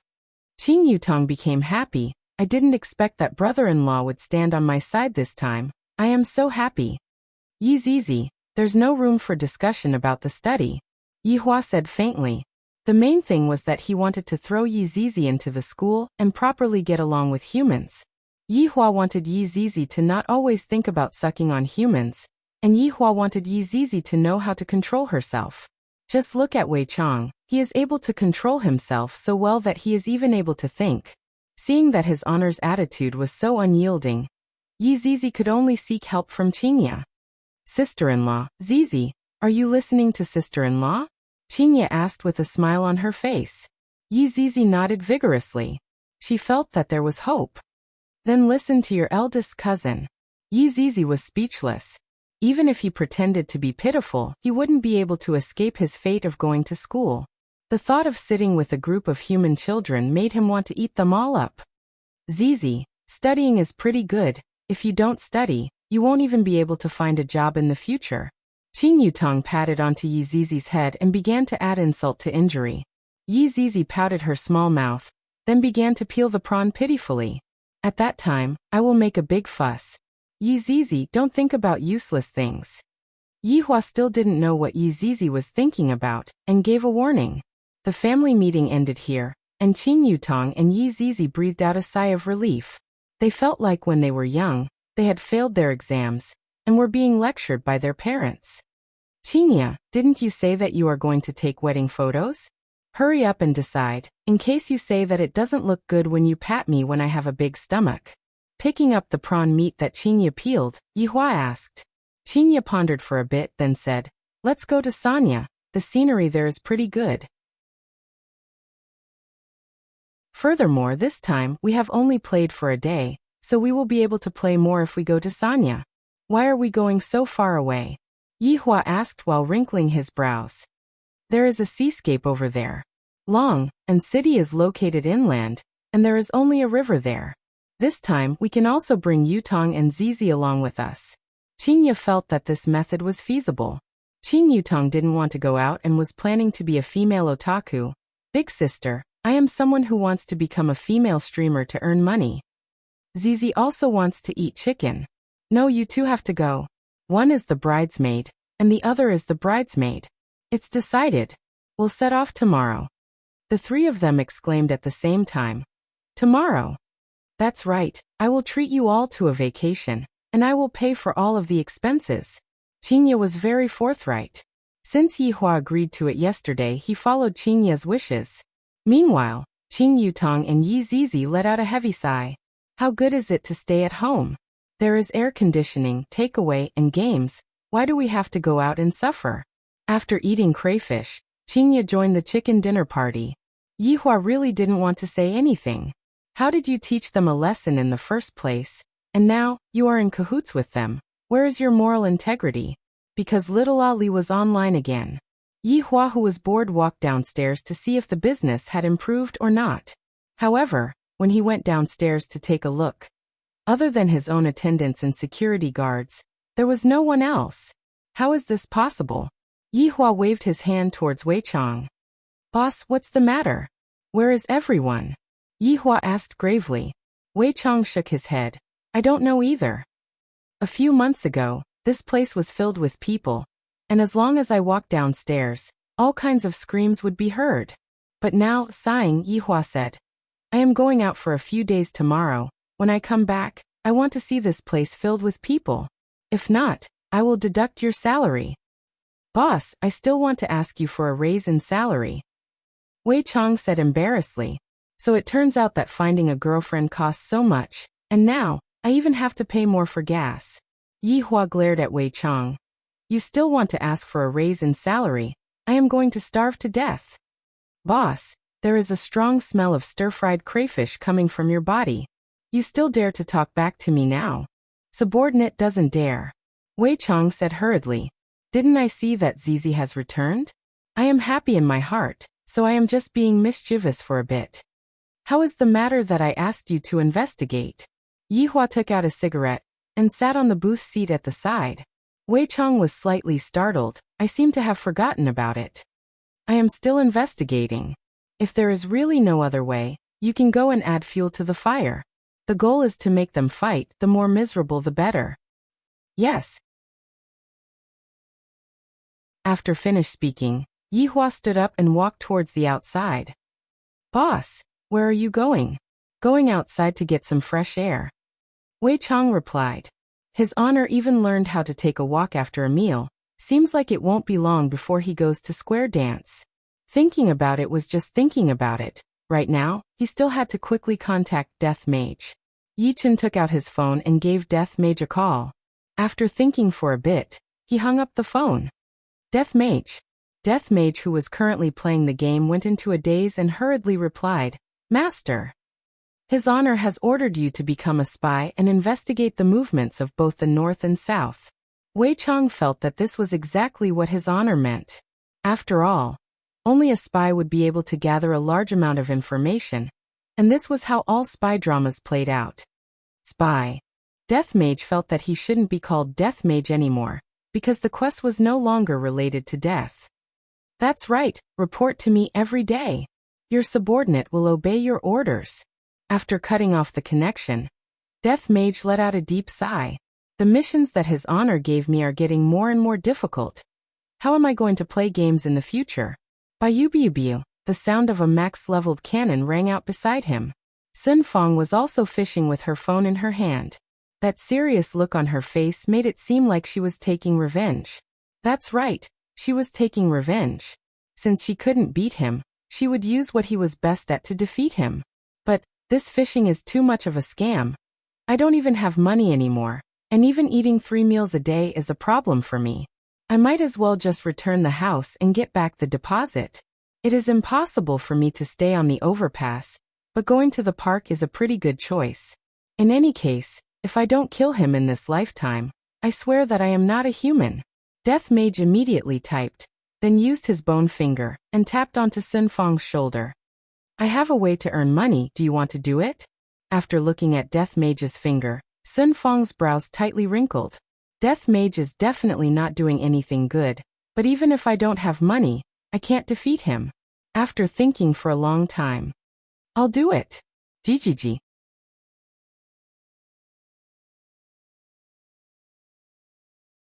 Chapter 165. Death Mage already had a plan on how to complete his honor's order. This is going to be a very different kind of spy job. and it is filled with blood and cruelty. I really like it on the other side. Yihua took a stroll outside, and when he came back, there was an additional document bag in his hands. This document bag was sent over by Lai Gu, and inside the document bag was Yi Zizi's personal information. Right now, I don't even need to go and look for little Jiao. Lai Gu already has resources in his hands. Not bad, not bad. You are starting to have brains. Returning to the second floor, Yi Zizi could be heard shouting into the microphone, while Qingye and Qing Yutong were both silent. Auntie, you're such a noob. Little Ali's childish voice sounded from the headset. Yi Zizi was furious. Don't call me Auntie. But you are Auntie Qing's little sister. If I don't call you Auntie, what should I call you? Yi Zizi received 10,000 damage. Have you ever seen such a lowly auntie? Qingye and Qing Yutong smiled tenderly, but didn't say anything. When these two buffoons are placed together, they are simply capable of tearing apart the sky. Enduring the pain of being called auntie, Yi Zizi decided to defeat Ali with an overwhelming advantage in the game. Little Ali also seemed to know that compared to Yi Zizi, it was useless. Apart from these 4 people, the other 96 were suffering. Among them, more than 70 heads were split evenly between 2 people. There were also more than 20 who couldn't take it anymore and self-destructed. In the end, as soon as these 2 accounts appeared, all sorts of explosions would appear on the screen. This game couldn't be played anymore. When faced with 2 immortals, you could only kneel. I didn't expect that Yi Zizi would be so powerful. In the beginning, she was still very unfamiliar with the game, and after a few rounds it was as if Yi Zizi was cheating. In a certain livestream room, there were countless bullet screens. Host, aren't you the immortal Slayer King? Now that there are 2 celestial beings, streamer Celestial Bane, please. Also begging streamer Celestial Bane. Host, please give the world a clean PUBG. On the screen, the host clutched his stomach with a pained expression. I'm really not in the best condition today. I have a stomachache. I'll go offline first. After saying that, the stream went dark. Celestial Bane? Cook me when the time comes. That was a revolver monster. And now there was a crossbow monster. Should I consider switching professions? The live stream was in chaos. The host actually ran away. Everyone, stop scolding the host. Maybe the host is really not feeling well? I'd be a fool to believe him. 2 deities destroyed the balance of the game. And this streamer actually pretended to have a stomachache. Why don't you just say that you're on your period? I heard that my goddess Yutong is going to start a live stream and play PUBG. I'm going to watch my goddess. What's there to watch? Even Jade Dynasty can't do it without some skill. Let's go, let's go. I might as well watch the old woman play games. Unsubscribe, unsubscribe. Sorry for disturbing you. Looking at the bullet screen in the livestream room, the streamer felt very hurt. You all are asking too much. Do you think that Jade Dynasty is that easy? I'm done for. I'm done for. However, right now, Little Ali and Yi Zizi were killing each other in the game. Whoever didn't get a headshot would lose. In the end, it was all headshots. How the F***CK was he going to let people play? So what if he had a cheat? This was too much of a bully. The game company immediately checked and found that these 2 accounts were perfectly normal. Could it be that the latest cheat had appeared and all the technicians were called to work overtime? In the first place, there was no cheat, so how was it possible for them to check? In the end, those technicians didn't return home for an entire month, and they didn't even know that they were cuckolded. Yihua stood behind Yi Zizi and watched as she cheated with her instincts. However, he didn't expect that Ali would actually be able to fight to a draw with Yi Zizi. This little Ali is rather mysterious. Northwest Desert, this place was completely uninhabited. If an ordinary person were to walk on this desert, they would die within a few days and become the food of vultures. Under the moonlight, 2 people walked onto this desert. They wore cloaks and walked forward while bending their bodies. After a long time, the 2 people stopped their footsteps.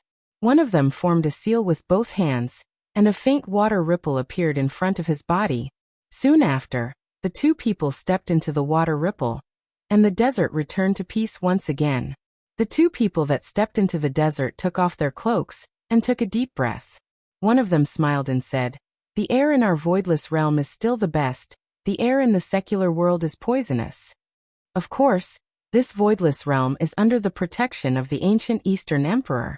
To be able to become a member of Voidless Realm is also a supreme honor. That's right, if we are able to see the Empress once, we would have no regrets in this life. Soon after, the two people looked towards the tallest existence within the mountains, and their gazes were filled with endless worship and reverence.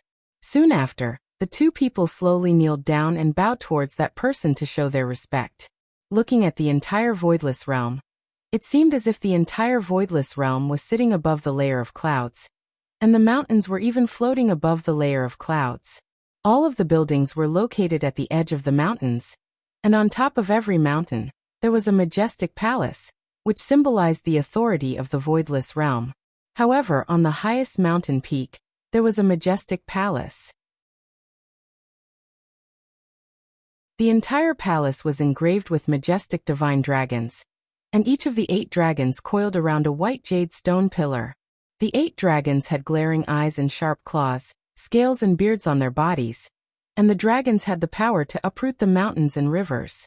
In the sky above the palace, there was actually a waterfall, and the sound of the waterfall was high and low, just like the melody of a zither. Green trees intertwined with each other, and the chirping of cicadas and drums could be heard.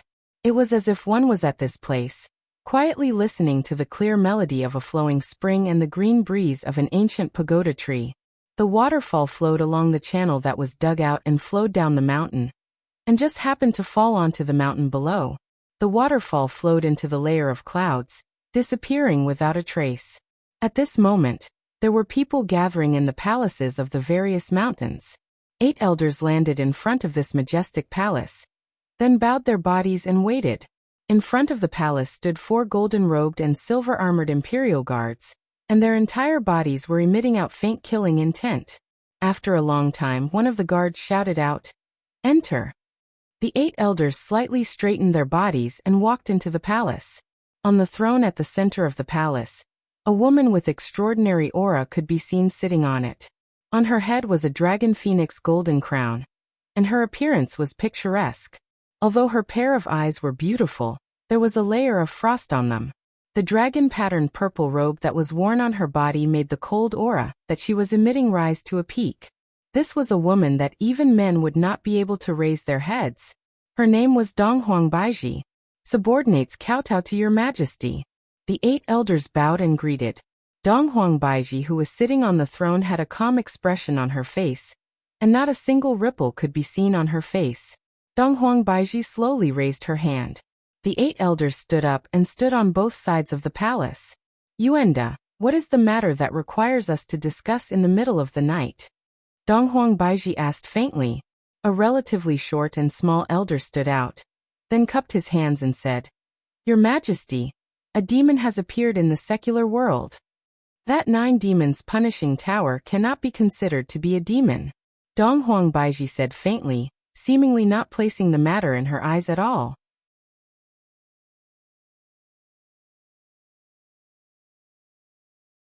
Chapter 166.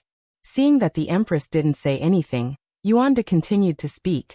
The disciples who just returned from the secular world reported that over 10,000 people had died in the fight for the ancient godly item this time, and there were still 1,000 people who went missing. Those several 10,000 people had all been sucked into dried corpses, and this must have been done by the coffin person. Donghuang Baiji took a faint glance at Yuanda, then said slowly, "So what?" Yuanda was shocked and quickly lowered his head. "Not to mention that aristocratic families will be able to deal with this matter. This matter happened in the south, and it is not under our jurisdiction. If you have anything to say, just say it directly, don't beat around the bush." Donghuang Baiji said coldly, "She is already so old and cunning. Could it be that she still doesn't know how to deal with this matter? It was necessary to make such a big fuss." The 8 subordinates lowered their heads and looked at each other, as if they had already discussed this beforehand. All of them knelt on the ground and said in unison, "We hope that your Majesty will think for the sake of the Donghuang bloodline, and give birth to a boy as soon as possible to inherit the Donghuang's inheritance." Donghuang Baiji did not get angry. Instead, she laughed. I presume that the two of you have already found a husband for this empress. Dong Huang Baiji laughed lightly. However, her eyes were emitting out fierce hostility. Among the 8 people, a slightly plump old man walked out. His name was Xing Han, and the beard on his chin was about to fall to the ground.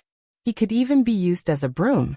Your Majesty, the inheritance of the bloodline is the law of the heavens, not to mention the bloodline of the Eastern Emperor. The bloodline of Niwa is nowhere to be found, and the ancient bloodline is even rarer.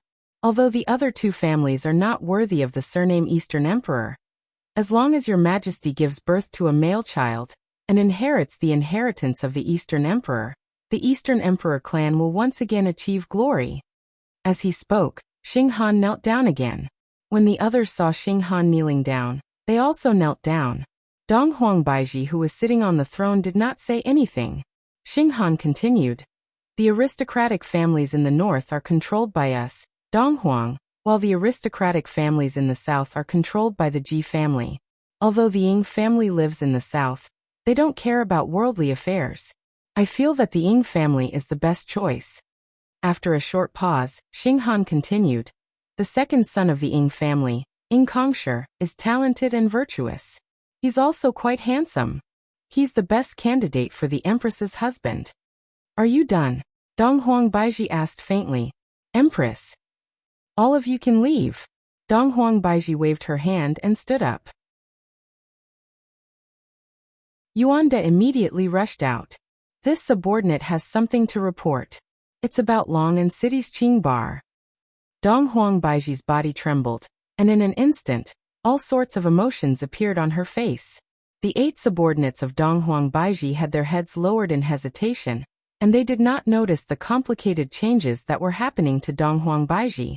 A small leisure bar is of no importance to me.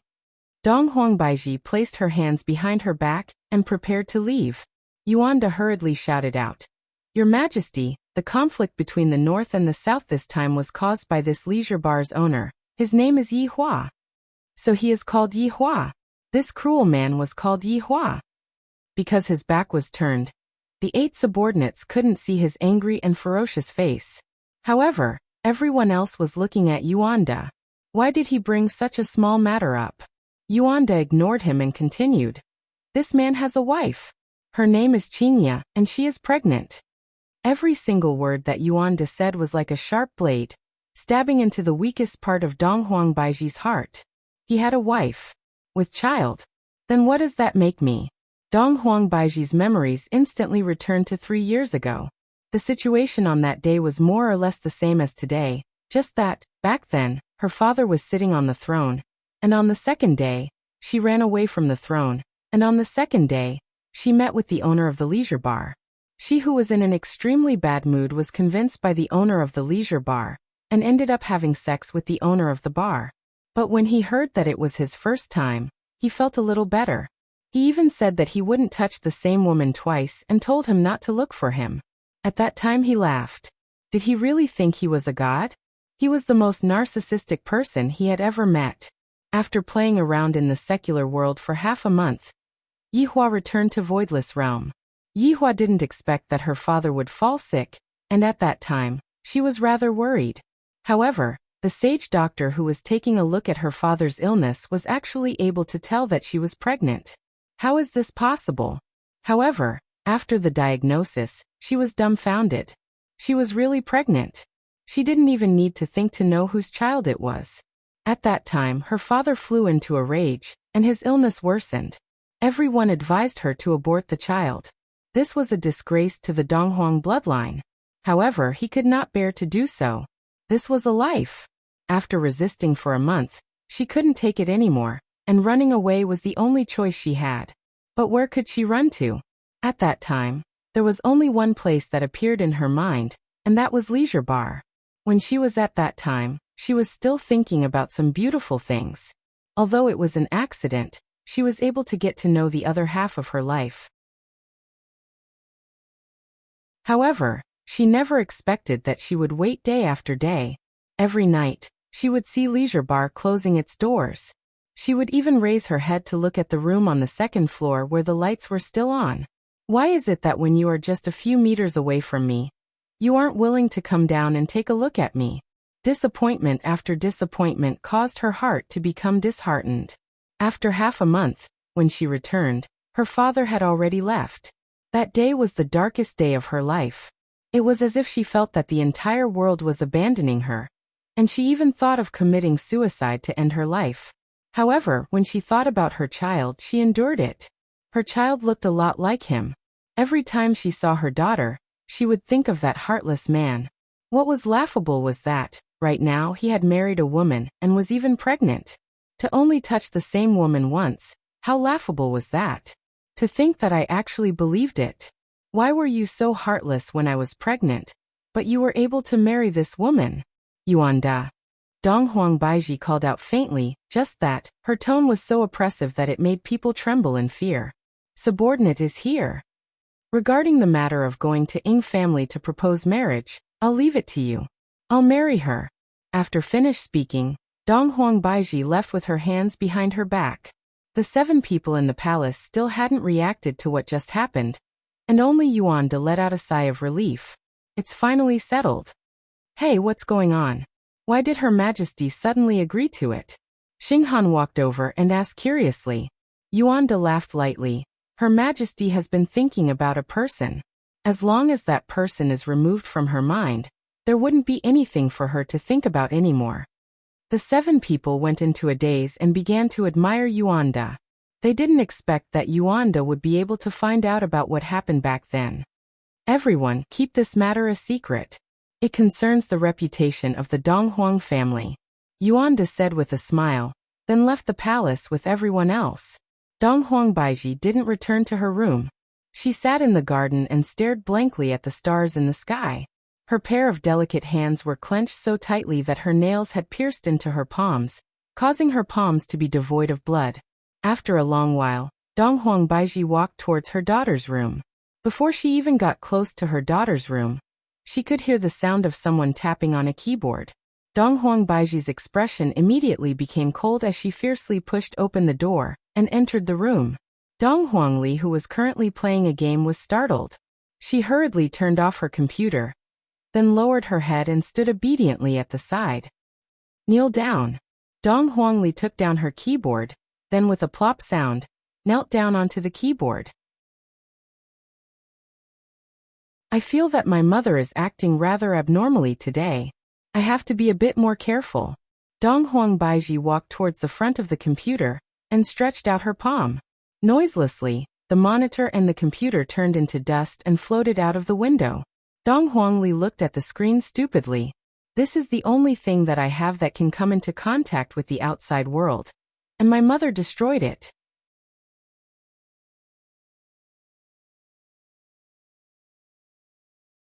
Chapter 167. Sitting on her daughter's bed, Donghuang Baiji caressed the bedsheet. Looking at her daughter who was crying softly, Donghuang Baiji's eyes couldn't help but turn red. Your heartless father is a liar. Donghuang Li wiped away her tears, and when she saw that her mother's eyes were red, she couldn't help but stand up and throw herself into her mother's embrace. Mother, don't cry. Ali won't play games anymore in the future. I promise that I will study diligently every day and learn martial techniques. Donghuang Li hugged onto her mother's waist and made a vow with her childish voice. Donghuang Baiji lightly hugged onto her daughter. Donghuang Baiji is the closest person to me. However, the person she hated the most was Yi Hua. The funny thing was that he was still waiting, but this was the result. Yi Hua, since you are heartless, then don't blame me for being heartless. Second floor of leisure bar. Ali got disconnected. Qing Yutong cried out in surprise. Yi Zizi was overjoyed and said happily, little brat finally disconnected. Wait for me to execute her and lick her. Zizi, wait a moment. Perhaps Ali will come online soon. Qingya hurriedly said. Qing Yutong rubbed onto her chin and speculated. I feel that Ali's mother has appeared, and Ali might be kneeling on the keyboard right now. Her mother is really something. How could she bear to let a child kneel on the keyboard? Qingya sighed. If it was her own child, she would definitely not bear to let her child kneel on the keyboard. Yi Hua stood up and said faintly, Qingya, it is getting late, time to sleep. Oh. Qingya dragged out her last syllable, and unwillingly followed behind Yi Hua. After the two of them left, Qing Yutong and Yi Zizi looked at each other. Qing Yutong's eyebrows twitched. Yi Zizi understood immediately. The two of them immediately changed their clothes. Yi Zizi loved cosplay. She had bought quite a lot of cosplay online this afternoon. There were dark, girly, sweet, and all kinds of cosplay styles. Delivery within the same city was really fast. Yi Hua returned to the bedroom and said to Qingya, "Change the quilt and bed sheet." "Why? Isn't it clean?" Qingya asked curiously. "I don't like people who have slept with other people before." Yi Hua snorted and sat at the side. Qingya was confused. "What do you mean by someone else slept on this bed before? Other than us, is there someone else that slept on this bed before?" Suddenly, Qingya seemed to have thought of something. "Isn't it just a doll? I'm really impressed." "Hurry up." All right, I'll change," Qingya said petulantly. After changing into a new blanket and bed sheet, Qingya let out a sigh of relief. "Great, sir, are you satisfied now?" Yi Hua took a look. "Other than me, if you put anything else on the bed in the future, see if I don't beat you up." Bzizi, I'm going to take a bath." After saying that, Qingya walked into the bathroom while humming a tune. Yi Hua twisted his neck, then changed into his pajamas and lied on the bed. "For me, the supreme overlord. To let you hug me to sleep. Just how great of a fortune are you?" Not long after, Qingya walked out of the bathroom. "Seems like she had a nice bath." Seeing that Yi Hua was already lying on the bed, she asked, "Aren't you going to take a bath?" "I washed them when I came back. Quickly go and take another shower." Qingya pulled onto Yi Hua's hand and pulled Yi Hua up. Yi Hua wrinkled his brows. "Are you sick?" Qingya sniffed. Such a big smell of smoke, let's quickly go." Yi Hua sighed. "This woman is truly annoying." 5 minutes later, Yi Hua walked out of the bathroom, and Qingya, who was on the bed who was currently booking a plane ticket, went into a daze. So fast? Yi Hua did not say anything. After lying on the bed, he hugged onto Qingya. Qingya's face turned red. Recently, this fellow is becoming more and more shameless. In the past, I wished that I could stay far away from him, but now I wish that I could stick onto him 24 hours a day. However, lying in Yi Hua's embrace felt really comfortable and gave me a sense of security. It was as if even if the sky were to collapse, Yi Hua would be there to hold it up, and furthermore, it was the kind that would be extremely easy. "This blanket is too short," Yi Hua said gravely. Qingya, who was in his embrace, was startled. This fellow actually knows how to speak sweet words. Did the sun rise from the west today? Annoying, Qingya bashfully punched onto Yi Hua. "We are already an old couple, yet you are still so flirtatious, big baddie." Yi Hua did not know what this woman was doing and continued, "This blanket is too short." "I know. I will still be together with you in my next life." Yi Hua was stupefied by this woman's IQ. "What I am saying is that this blanket is too short." Blanket. In order to emphasize, Yi Hua's exposed legs even trembled a little. Qingya seemed as if she had eaten a fly, and the corner of her mouth twitched slightly. "I thought that Yi Hua was saying that this lifetime is too short, but I didn't expect that he was talking about a blanket." Yi Hua slowly lifted up Qingya's blushing face and said faintly, "You are very greedy, to actually want my next life." "Go and die, who wants your next life?" Qingya directly buried herself in Yi Hua's arms. "This is too embarrassing." Yi Hua laughed lightly and held on to his head of hair. The days are gradually not that boring anymore. Not knowing how much time had passed, Qingya suddenly asked, "Are you asleep?" And Yi Hua responded, "I am so excited that I can't sleep." Upon thinking that they were going to take wedding photos soon, Qingya started fantasizing about what would look good on her. What would look good on Yi Hua?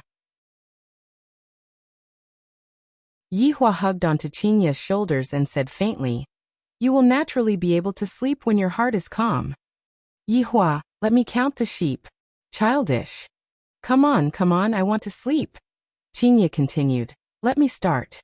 "1 sheep," Qingya said with her eyes closed. 2 sheep, Yi Hua said helplessly. 3 sheep. 4 sheep. Beautiful sheep. Lazy. Lamb, Qingya mumbled. Roasted lamb. Yihua wrinkled his brows. Lamb hot pot. Spicy lamb hot pot. Speaking until here, the two immediately opened their eyes. Qinya pouted her mouth and rubbed onto her stomach. Hubby, I am hungry. I am a little hungry too. Yihua was originally not hungry, but as he spoke, he started to feel hungry. What is more important than eating? The two put on their pajamas and directly went out. However, right when they opened the door, they saw the two thieves. What are you two doing? Yihua shouted out. Qin Yutong and Yi Zizi could be seen bending their bodies and walking with small steps. This is not the main point. The main point is their dressing? Chuin? Qinya asked curiously. What are the two of you dressing up like this for in the middle of the night? To scare people? Qin Yutong immediately reacted and said, Zizi said that she didn't eat her fill at night, so I brought her out to eat supper. Just nice, we are going out too, let's go together. Qinya shook her head helplessly. Qin Yutong and Yi Zizi immediately collapsed. They originally wanted to go out to dance disco, but in the end, before they even reached the staircase, they bumped into Yihua who was going out. How can we be so unlucky? It was still that King Song Mansion's hot pot restaurant. The main point was that it was only a few steps away.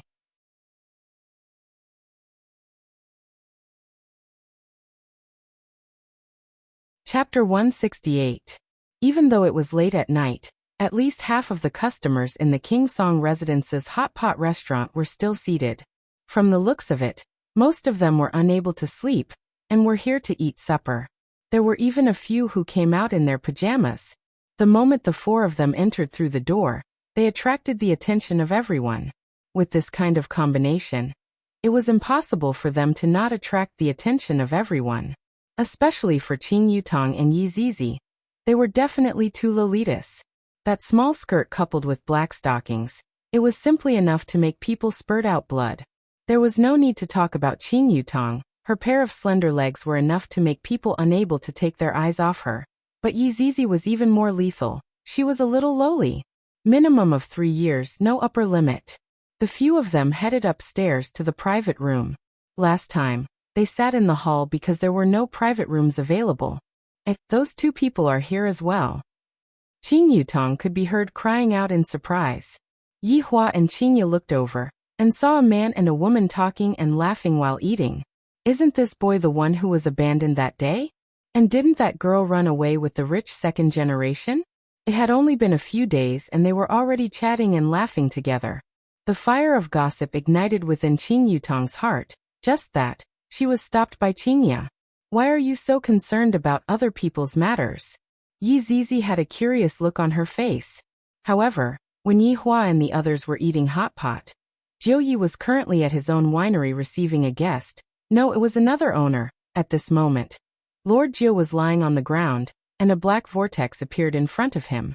Master, this lowly one has received news that Emperor Tsong is dead, but the cause of death is unknown. Lord Jiu said while trembling with fear. Although a powerful master had died, I, Lord Jiu, am lacking in other things, but I have a lot of masters. A deep voice came from the black vortex. So what if he's dead? I originally wanted him to kill a few more. Lord Jiu felt that it was not convenient for the owner of the black vortex to reveal himself. He was definitely a powerful person, and wanted to use someone else to do his dirty work. Go to Sanya tomorrow. Someone will tell you what to do. Yes. After finished speaking, the black whirlpool disappeared. Jiu Yi slowly stood up and let out a breath. For me to be able to get to my current position, I have to rely on the help of these masters. Just that. Why did Emperor Tsong die just like that? Originally, I still have a lot of things that I need him to do. What a pity. Lord Jiu took out his 8848 titanium phone, opened WeChat, found someone and typed. Master, the black vortex wants me to go to Sanya tomorrow. After sending the message, Lord Jiu picked up a cigar, cut off one end, and leaned back comfortably on the sofa, waiting for the reply. Ding dong. Lord Jiu immediately checked the replies. Observe the situation and wait for my orders. Yes. Lord Jiu laughed. Why were these big shots killing each other for no reason? Luckily, Lord Jiu had a good brain. But what was going to happen to Sanya? He was really curious. In a park in Long City, it was pitch black here, however. There were two shadows sitting on a bench, flickering with a faint light. One could even hear them if one walked closer. Bayubiubiu. They were the duo who had refunded their rent and came out to sleep in the park. They were probably the bitter duo. Death Mage and Sun Fong were holding onto their phones, and beside them was a power bank. Death Mage and Sun Fong were using all their strength to press on the screen. Especially Sun Fong. It was as if she had a grudge against the screen. Suddenly, Death Mage's phone's battery was low. Death Mage picked up the battery pack and took a look at it. He immediately sent a WeChat message to Sun Fong. Looking at the WeChat message that Death Mage had sent over, Sun Fong sneered. You want to have a power bank? Go and die. You tricked me out and said you have a solution? Is this the solution? Sleep in the park. This scoundrel is just cheating me of my rent. Reply. Return the money. Death Mage immediately typed a reply. If you don't give me the power bank, how am I going to fish? If I don't fish, how am I going to return the money to you? It seemed to be quite reasonable, but Sun Fong wouldn't fall for it. She protected the power bank within her bosom. Return the money, return my life, return my innocence. Death Mage replied. Don't force me to make a move. Sun Fong wasn't afraid at all. Come and try. Death Mage could be seen placing his precious phone and power bank at the side, then directly pressed Sun Fong down on the bench. This scene was a bit erotic. You damned skeleton, let go of me, scoundrel. My entire body is hard.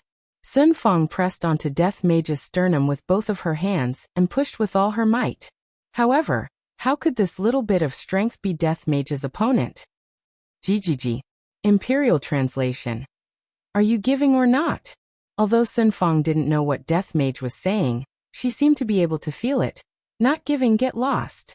Death Mage could be seen grabbing towards the power bank, but his position seemed to be a bit off. The two seemed to have been paused. Death Mage felt that his hand was a bit soft, and he tried again. Sun Fong opened her beautiful eyes wide. My chest is actually being attacked by a skeleton. Shameless skeleton, I am going to kill you today. Sun Fong could be seen taking the initiative and pressing Death Mage down. And Death Mage reacted quickly and pressed his bone hand onto her chest. Sun Fong looked at the bone hand on her chest blankly, and her expression was terrifyingly gloomy. Tithe. On a moonless night, to actually forcefully snatch a man, a demoness. Today I, Do Fusher, will uphold justice on behalf of the heavens and save this innocent man. A young man who wore a yellow Taoist robe could be seen suddenly appearing. On his back was a peachwood sword, and on his hand was a talisman. Follow the law. Do Fusher threw out the yellow talisman, and it just so happened to be stuck onto Sun Fong's forehead. Right now, Sun Fong received 100,000 points of violence. Are you fucking blind? It just so happens that I don't have a place to vent my anger. Consider yourself unlucky. Sun Fong tore off the talisman on her forehead, and Do Fusher turned pale with fright. Demoness. You still have some skills. Watch how I am going to subdue you today. Subdue your sister. Sun Fong shot out explosively, and her body turned into a faint afterimage. Death Mage who sat up picked up Sun Fong's power bank and plugged it into his phone. Bayubiubi. Do Fusher didn't expect that this malicious spirit would be so powerful. To actually not be afraid of any talismans, and to even be able to catch the peachwood sword with her bare hands. In any case, I have the ghost catching system, so how can I be beaten up by a malicious spirit? Plop. Big sister ghost, spare me. Sun Fong was currently in a berserk state, and everyone misunderstood that I had an affair with the skeleton. Even the Taoist priest thought that I was violating the skeleton. How can I not be angry? I'm going to fucking kill you. The resentment in Sun Fong's heart was indeed not light. If not, why would Do Fusher treat Sun Fong as a ghost? Do Fusher looked at Sun Fong, who was incomparably sinister. I'm finished. It wasn't easy for me to obtain the system. And in less than a year, I'm going to die before I even have the chance to show off. However, after waiting for a long time, there was still no pain coming. Could it be that this is death? Let go of me. I'm going to kill this Taoist priest who is full of nonsense. Death Mage could be seen holding onto Sun Fong's waist with one hand, while Sun Fong was baring her fangs and brandishing her claws at Do Fusher. Dofusher slowly raised his head. At this moment, the moonlight just happened to shine onto Death Mage's face, and Dofusher's eyeballs were about to pop out.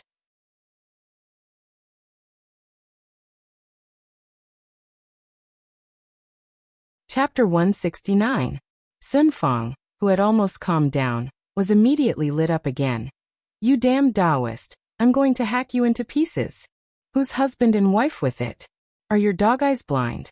Death Mage immediately typed a message with one hand, then showed it to Sun Fong. He seems to be quite rich. It won't be too late to kill him after we snatch his money.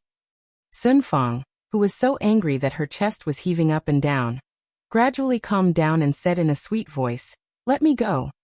Death Mage let go of Sun Fong's willowy waist. I didn't expect that a human's waist would feel so good to the touch. It is soft and very comfortable. It's no wonder that both his honor and master have women. This is probably what his honor likes, right? Hugging Sun Fong at night feels very comfortable. Looking at Sun Fong, who was not far away from Death Mage seemed to have understood why his honor wanted Sun Fong to fall madly in love with him. So this is a reward for me. I am truly stupid. Only now did I understand his honor's painstaking efforts. I didn't expect that his honor would actually be so concerned about the private life of his subordinate. I am truly touched. Sun Fong walked up to Dofusher and shouted, "Hand over the money." Dofusher thought that he was going to die, but he didn't expect that the evil ghost couple only wanted money. "Sister Ghost, this is all I have." Dofusher took out his empty wallet. There was only about 20 yuan in it. He was even poorer than her. Sun Fong kicked him. It seemed like she was very angry. Don't think that I don't know. Who still carries cash these days? WeChat transfer. Sun Fong shouted. F***ck me. Now evil ghosts are in sync with the times. They're even using WeChat to commit robbery. He had underestimated this vengeful ghost's cultivation. Bastard. Hurry up and come over here. Sun Fong shouted towards Death Mage. However, Dofusher, who was kneeling on the ground, was stunned. Are all ghosts so affectionate these days? Sister Gui, I'm just trying to make a living. There are fewer and fewer ghosts these days. They've all been captured by the big sections. I really don't have much money. Dofusher begged bitterly. Humph. So you're an orphan. Stop quibbling and transfer the money. Orphan. Dofusher's heart was bleeding. After adding him on WeChat, Sun Fong shouted, "Transfer 10,000 first." Now even ghosts know that WeChat can only transfer 10,000 yuan a day. Death Mage happily accepted the 10,000 credits, then typed a few words, "Kill it." Sun Fong raised her hand. "Big Sister Ghost, I can still transfer 10,000 tomorrow." Dofusher immediately shouted. Who cared if it was useful or not? Staying alive was more important. Death Mage was overjoyed. However, Sun Fong didn't care so much. Only death could calm her heart. It was a money tree that could drop money every day. It would be a pity if it died. Death Mage hugged onto Sun Fong, who had gone berserk once again. However, Sun Fong's delicate hands had already fallen onto Death Mage's body. Dofusher looked at the cracked ground beside him, and his back turned cold. Big brother Gui was the best, Sister Gui was too cruel. Let me go, I want to kill him. Dead ghost, quickly let go of me. Sun Fong struggled within Death Mage's embrace as she scratched and bit at Death Mage. Death Mage let out a breath. This woman is truly insane. Seems like I have no choice but to use my trump card. As long as I use my trump card, I can guarantee that she will immediately faint. That is kiss of death. Death Mage gave out his second kiss in his life, and Sun Fong opened her beautiful eyes wide. Looking at the empty eye sockets in front of her, her eyes rolled and she fainted. Dofusher slowly lowered his head. I am still a child. Big brother Gui, are you very short of money? Dofusher asked. Death Mage, who was hugging onto Sun Fong, typed on his phone. Tell me. I just passed by a winery, and I heard that something big is going to happen in Sanya, and there is money to be made from it. Although Dofusher didn't hear what Death Mage said, he roughly understood what Death Mage meant. Is there really such a thing? Death Mage typed and asked. In order to save my life, even if there isn't, I have to say that there is. Big brother Gui. How would I dare to lie to you? Death Mage thought for a bit. Since something big is going to happen, I will definitely be able to gather information. Furthermore, I will also be able to make money, so why not? If you dare to lie to me, you are dead for sure. Death Mage typed. With a wave of his hand, the three of them instantly disappeared from the park and appeared in Sanya. Death Mage truly comes and goes without a trace. Yi Hua is still waiting for the flight tomorrow. Right now Yi Hua and the others had just finished eating supper and were returning home together. Hubby, I'm so full. Qinya held onto Yi Hua's arm and said sweetly. After the misunderstanding was solved, Qinya became like a little girl and liked to act cute in front of Yi Hua. Yi Hua patted onto Qinya's head. Who asked you to eat so much? So full, Zizi is also full. The two Chuin that were following behind Qinya held onto their waists and looked as if they were going to die from bloating. These are the three foodies.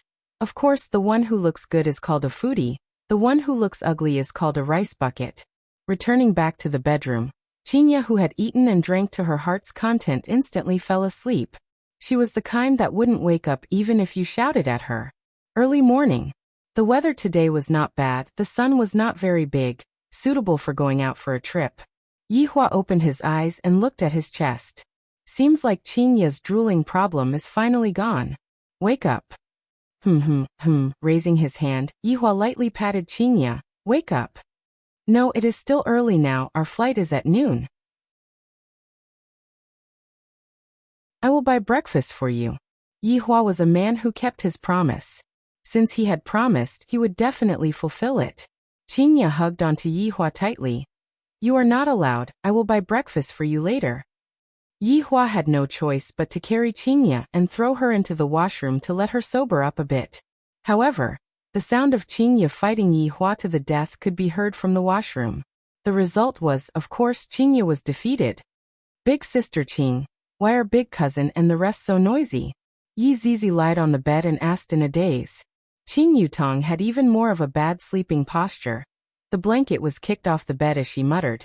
It will be fine once you get used to it. Oh. While smoking, Yi Hua walked out of leisure bar and arrived at the entrance of the alley. 2 pancakes, one of them with eggs and sausages. Yi Hua stood in front of the ant and shouted. Upon hearing that, the ant smiled and said, Have you reconciled? Yi Hua did not speak. Stop pretending, what is there to be shy about? Coaxing your wife is a natural thing to do. Which eye of yours saw that I am pretending? Do you believe that I will not eat here anymore in the future? The ant who was making pancakes laughed and said, You should smile more. What is the point of putting on a straight face every day, especially when facing your wife? Preposterous logic. Yi Hua said indifferently. The ant was not convinced, and a debate began. Qinya waited for a long time and did not see Yi Hua return, and was a little worried. Thus she ran to the entrance of the alley, and actually saw Yi Hua and the ant arguing about something. Yi Hua, you too? Qinya walked over and asked curiously. Yi Hua stretched out his hand and hugged onto the ant's shoulder, then said, My wife, I will make the decision. The ant was speechless. Just a few days ago, you two still looked like you were about to die. If not for Ant helping you, you two would not be able to reconcile so quickly. Next time, don't expect Ant to help you.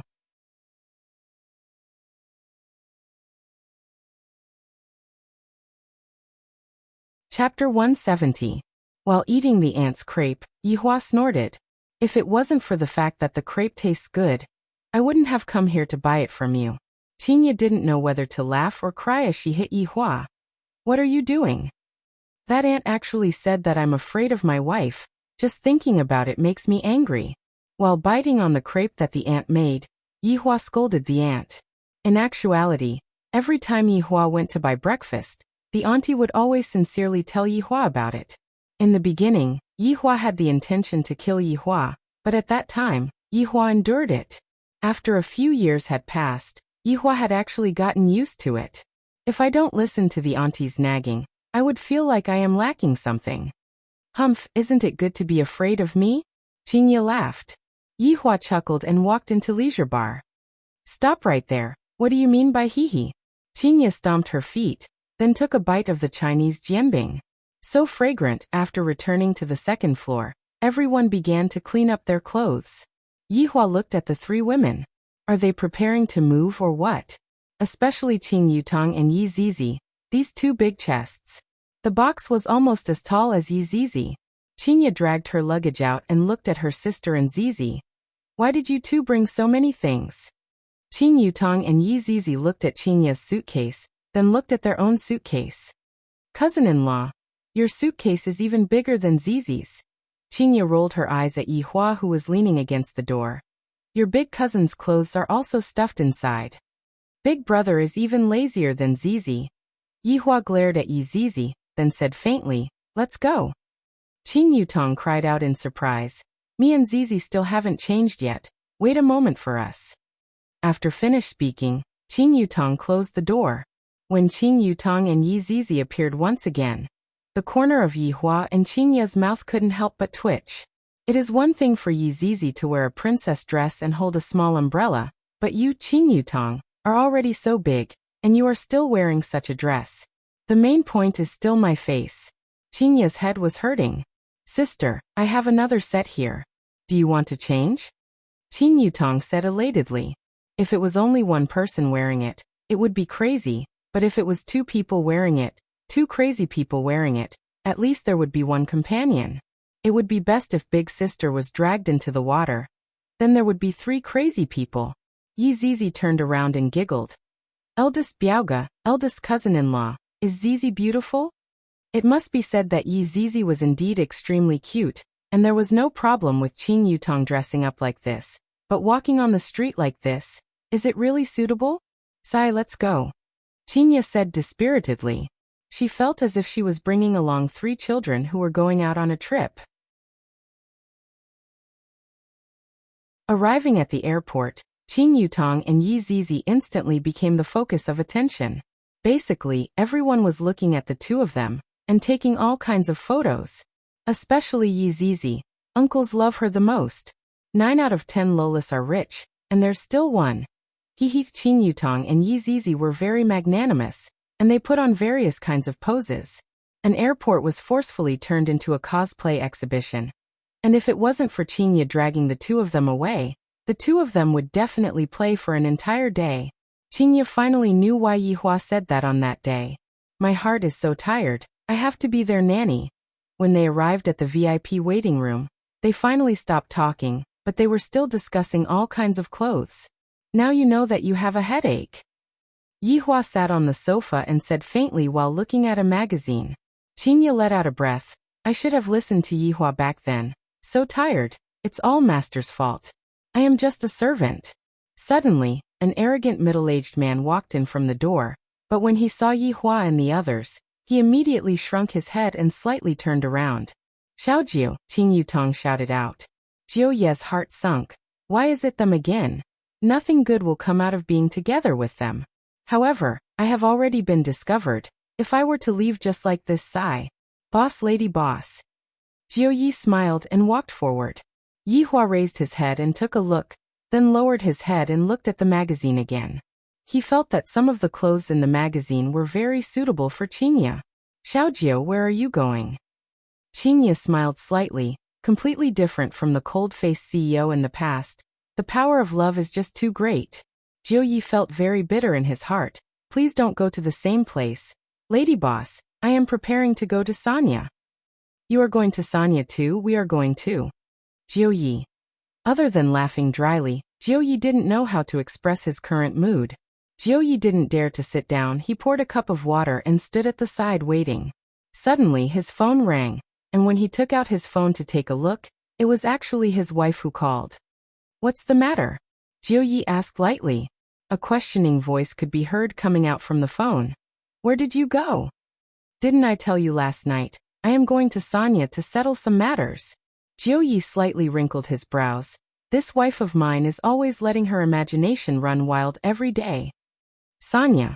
To attend the Ocean and Sky Banquet. Pft. F***K. You can even think of this. Why don't you go write a book? Are you sick? Jiu Yi shouted lightly. The cup of water in his hand trembled, and the tea spilled onto his suit. A flight attendant could be seen slowly walking over and said delicately, Sir, your water is flowing out. Do you need me to clean it up? Jiu Yi went into a daze, and the woman on the phone was also stunned. Soon after, Jiu Yi exploded in anger. Gong Wei, you still dare to talk about going to Sanya? To actually look for a lady if you have the ability, don't come back. Hearing the busy tone from the phone, Jiu Yi went into a daze. However, the flight attendant also heard the voice from the phone. Sir, I'm sorry for causing trouble for you. Jiu Yi sighed, then kept the 8848 titanium phone. It's fine.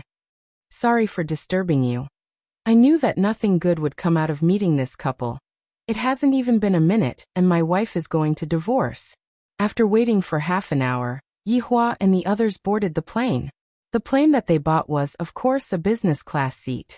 After Qing Yutong and Yi Zizi boarded the plane, they immediately went to sleep. However, Yi Zizi was lying on Qing Yutong's body as she slept.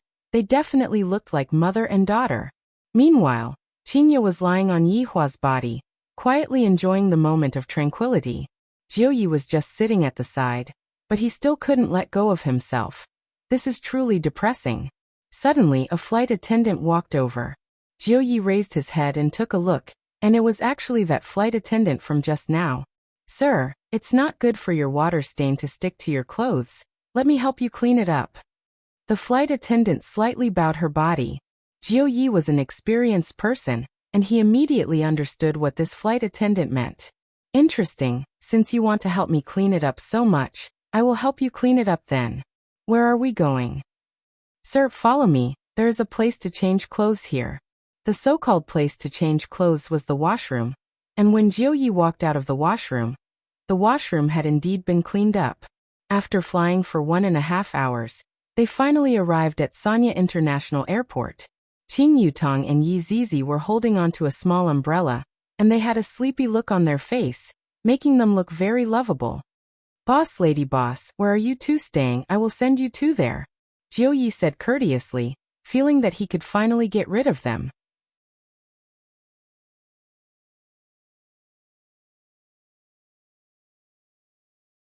Chapter 171. That's too much trouble for you. Qingya also appeared to be very polite. It's no trouble at all. Then let's go to the Three Seasons Hotel. Lord Jiu. Why? Why are we even staying in the same hotel? Why does the heavens have to target me, Jiu Yi? I really want to stay in another hotel, but master has already instructed me to stay in this hotel and wait for orders. Big cousin, Zizi can't walk anymore. Hug me. Yi Zizi rubbed her hazy eyes and stretched out her arms. Yi Hua let out a sigh. This fellow is truly too lazy. Just as Yi Zizi was about to carry Yi Zizi, Qingya was faster than Yi Zizi. Yi Hua was speechless. Yi Zizi could be seen hugging onto Qingya's white neck, and immediately fell asleep. Yi Zizi was famous for being lazy. When she was bored, she would sleep, and it was the kind of sleep that lasted only seconds. The longest time she slept was several months. The Three Seasons Hotel was located by the sea. Its location was excellent, and it was a 5-star hotel with complete facilities. One could face the sea when they woke up in the morning. This feeling was very comfortable, but the price was not cheap. After arriving at the hotel, Yi Zizi was once again full of energy, and was chattering nonstop with Qing Yutong. Without thinking too much, these two were definitely discussing to do something bad. There were a lot of people going in and out of the Three Seasons Hotel, causing Qingya to be a bit puzzled. Although it is currently the tourist season, the number of people here is a bit too much, right? Yi Hua felt that these people weren't ordinary people, and he was rather curious in his heart. What are so many people gathering here for? Shouldn't they be discussing about going to the north to snatch the ancient godly item? After Jiu Yi arrived at the hotel, he hurriedly took his leave. Although I really want to hug onto this thigh, but I feel that this thigh is very dangerous. Even more dangerous than those masters. The main thing is that Jiu Yi doesn't have any confidence in his heart. This boss doesn't play his cards according to common sense, and furthermore, I can't see through him. Fortunately, I booked a room yesterday. Qingya said with a light smile. Yi Zizi, who was at the side, was holding a small umbrella and licking her lips. There was so much delicious food in front of her. She almost couldn't hold it in anymore. Qing Yutong also held onto the small umbrella and acted cute. After poking Yi Zizi, Qing Yutong's eyebrows twitched. Yi Zizi immediately understood and raised his eyebrows. It seemed like the two of them didn't even need to talk to communicate anymore. They could only use their eyebrows. After taking the room card, everyone went upstairs to rest. Qingye decided to start taking the wedding photos tomorrow, then properly accompany Yihua to have a good rest and treat it as a honeymoon. While Yihua was currently on vacation happily, little Ali, who was far away in Voidless Realm, wasn't so lucky. He finished his homework in the morning, ate his lunch, and practiced his swordsmanship in the afternoon. Right now, Dong Huangli was brandishing a sword that was even longer than Dong Huangli. Dong Huangli's face was covered with sweat, but Dong Huangli didn't complain about it. Dong Huangli's eyes were filled with determination. I will definitely not disappoint my mother. When my mother sees my achievements, she will definitely be happy and reveal a smile on her face, and not frown all day long. Soft shouts rang out in the side courtyard, and the female attendants in the surroundings felt extremely distressed. Such a young child, under normal circumstances, would act like a spoiled child by her mother's side. Just because she was the Empress's child, did she have to work so hard? Your Highness, please take a rest, one of the maids said with a pained heart. Dong Huangli could be heard saying, "There's no need for that. Mother will definitely be happy to see how hardworking Ali is." The maid let out a light sigh. The Empress is very busy every single day, and she can only come over to see little His Highness at night. Dong Huangli repeatedly practiced the sword technique that her mother taught her, and her sweat had already drenched her clothes. Not knowing how long had passed, Dong Huangli kept her sword and looked towards her mother's bedroom. The bedroom is clearly right in front of me, but I can't go over. Your Highness, please take a rest. The maid brought over a cup of tea and said with concern, Ali misses mother. Dong Huangli didn't take the cup of tea and said in a daze. The maid was a bit flustered, and immediately knelt in front of Dong Huangli. Your Highness, the Empress has given the order. Your Highness is not allowed to walk out of this side courtyard without permission. How could Dong Huangli not know about this? Dong Huangli let out a light breath. Big sister Ping, it's all Ali's fault. I made you all follow Ali and live here. Perhaps Ali shouldn't even exist in this world. Dong Huangli slowly squatted down and hugged onto her legs. From the moment Dong Huangli was born until now, she had never left this side courtyard. Other than those 8 elders, no one knew that the Empress had a daughter. Even the maids that were serving the Empress were not allowed to step out of the side courtyard. Of course, there were also the Empress's imperial guards that were stationed at the entrance of the side courtyard. These maids had watched Dong Huangli grow up day by day. However, the more they watched Dong Huangli grow up, the more their hearts ached. The Empress is too heartless. However, Dong Huangbaiji had her own difficulties as well. Ali's birth was unknown, and if this matter were to be spread out, the consequences would be unthinkable.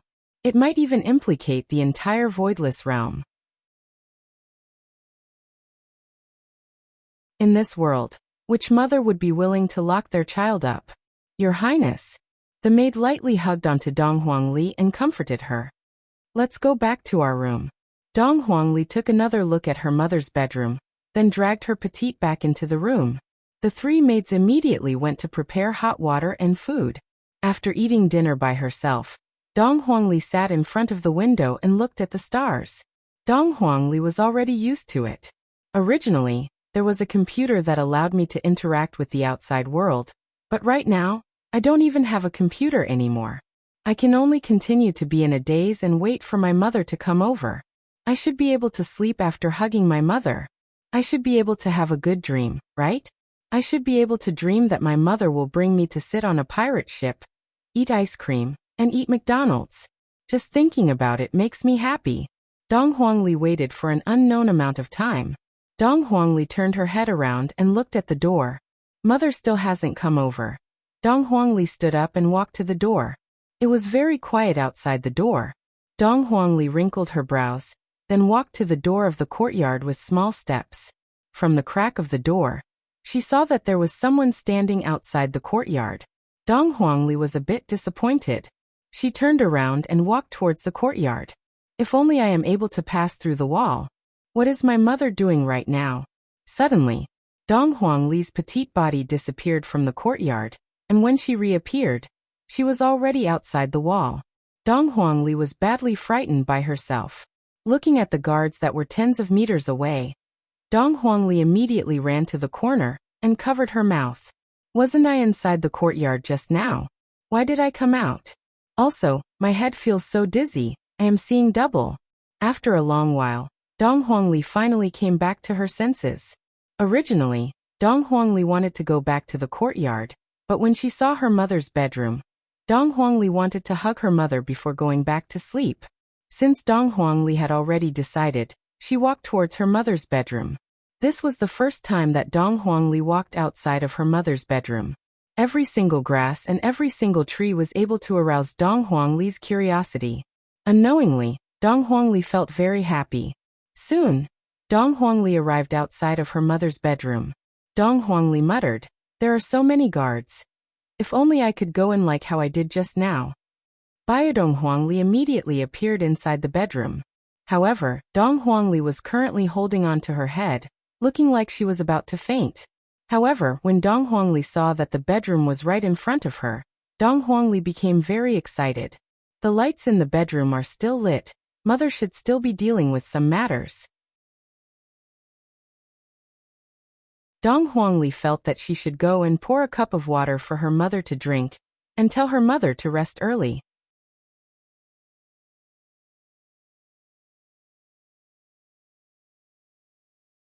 Chapter 172. Before even reaching the entrance of the palace, Dong Huangli could already hear the voices of people talking inside. Seems like my mother is still busy. I'll just wait here and not disturb my mother. Within the palace, Dong Huangbaiji was sitting on a purple gold chair, while sipping on a cup of tea. Below her, there were two elders, Yuanda and Xinghan. Your Majesty, Ying family has already received our message and agreed to it without any hesitation. Yuanda had a joyous look on his face. The marriage with Ying family was a win-win situation. If the Empress is able to give birth to a baby boy, there won't be three big powers anymore. There will only be one big power. Xinghan said gravely, Your Majesty, Ji family seems to be doing something. It seems like they want to destroy the marriage. Yuanda snorted coldly. Do you think that Ji family can contend against two big families? They are truly overestimating themselves. This marriage is related to the change of the entire situation. The aristocratic families and the big sects are getting restless. Xinghan was a bit worried. Although the marriage was good, a lot of people didn't want to see this kind of marriage, especially Ji family.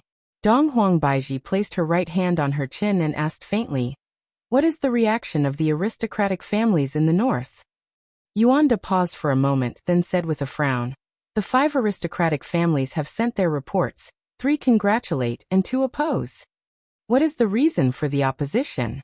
Dong Huangbaiji asked calmly. Yuanda and Xinghan looked at each other.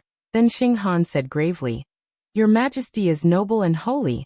How can a mortal be worthy of the Empress? Dong Huangbaiji laughed lightly, but she didn't say anything. After a while, Dong Huangbaiji asked, What is the situation inside Ying family?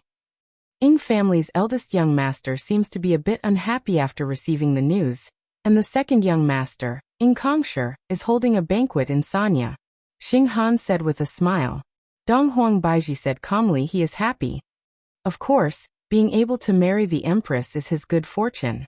Furthermore, the betrothal gifts are still being prepared, and we will be able to set off tomorrow morning.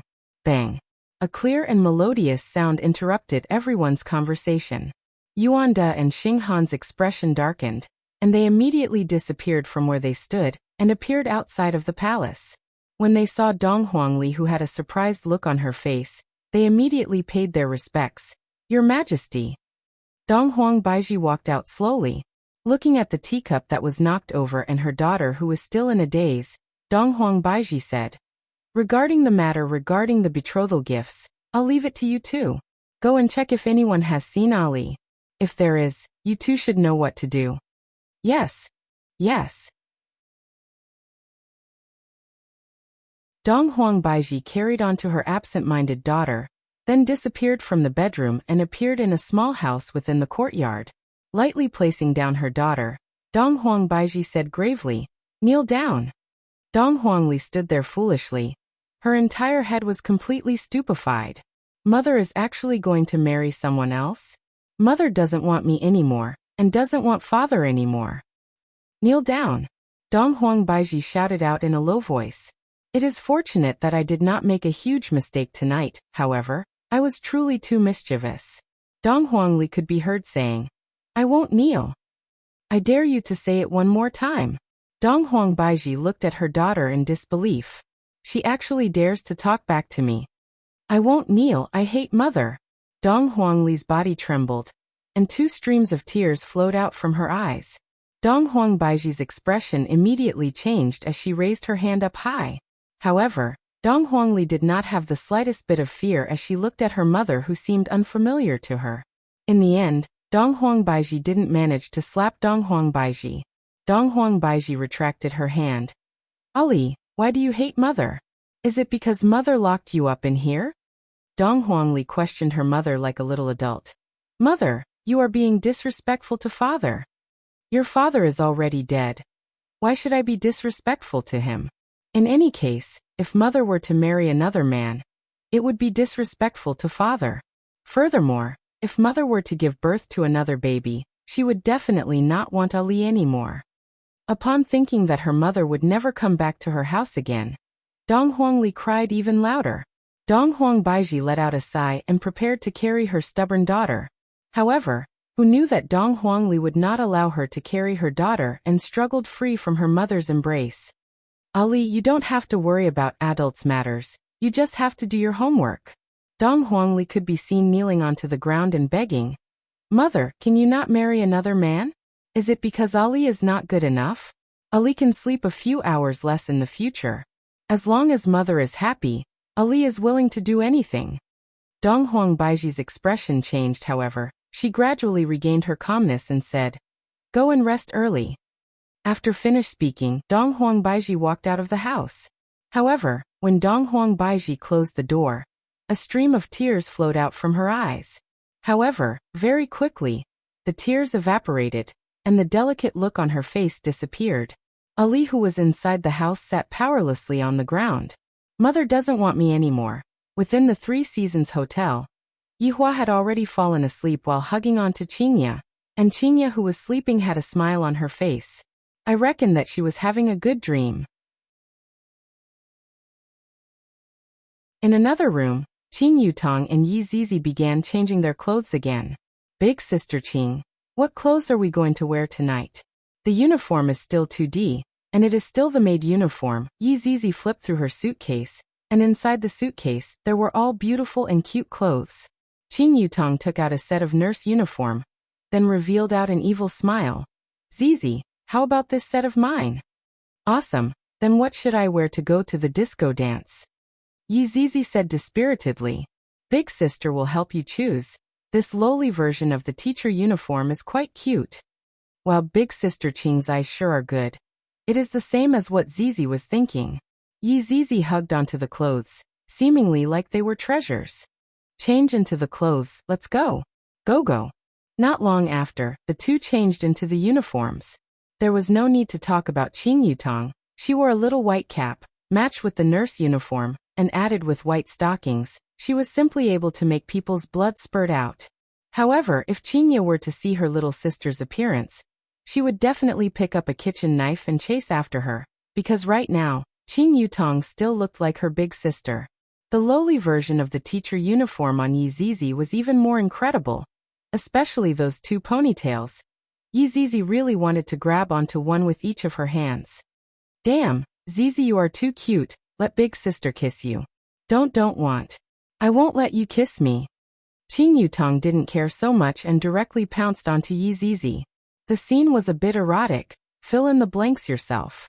After playing around for a short while, the two walked towards the bar downstairs of the 3 Seasons Hotel. When the passers-by saw the two's attire, they were undoubtedly dumbfounded. Dressing up like this in the middle of the night, aren't you afraid of losing contact? In another room of the hotel, Jiuyi also received the orders of his 2 masters. Right now, Jiuyi was very gloomy. My 2 masters actually told me to go and kill someone. And it is even the same person. Isn't this too much of a coincidence? If I knew that it would be like this, I would have called someone else. I am not an assassin. Looking at the photo on my phone. This man is quite handsome.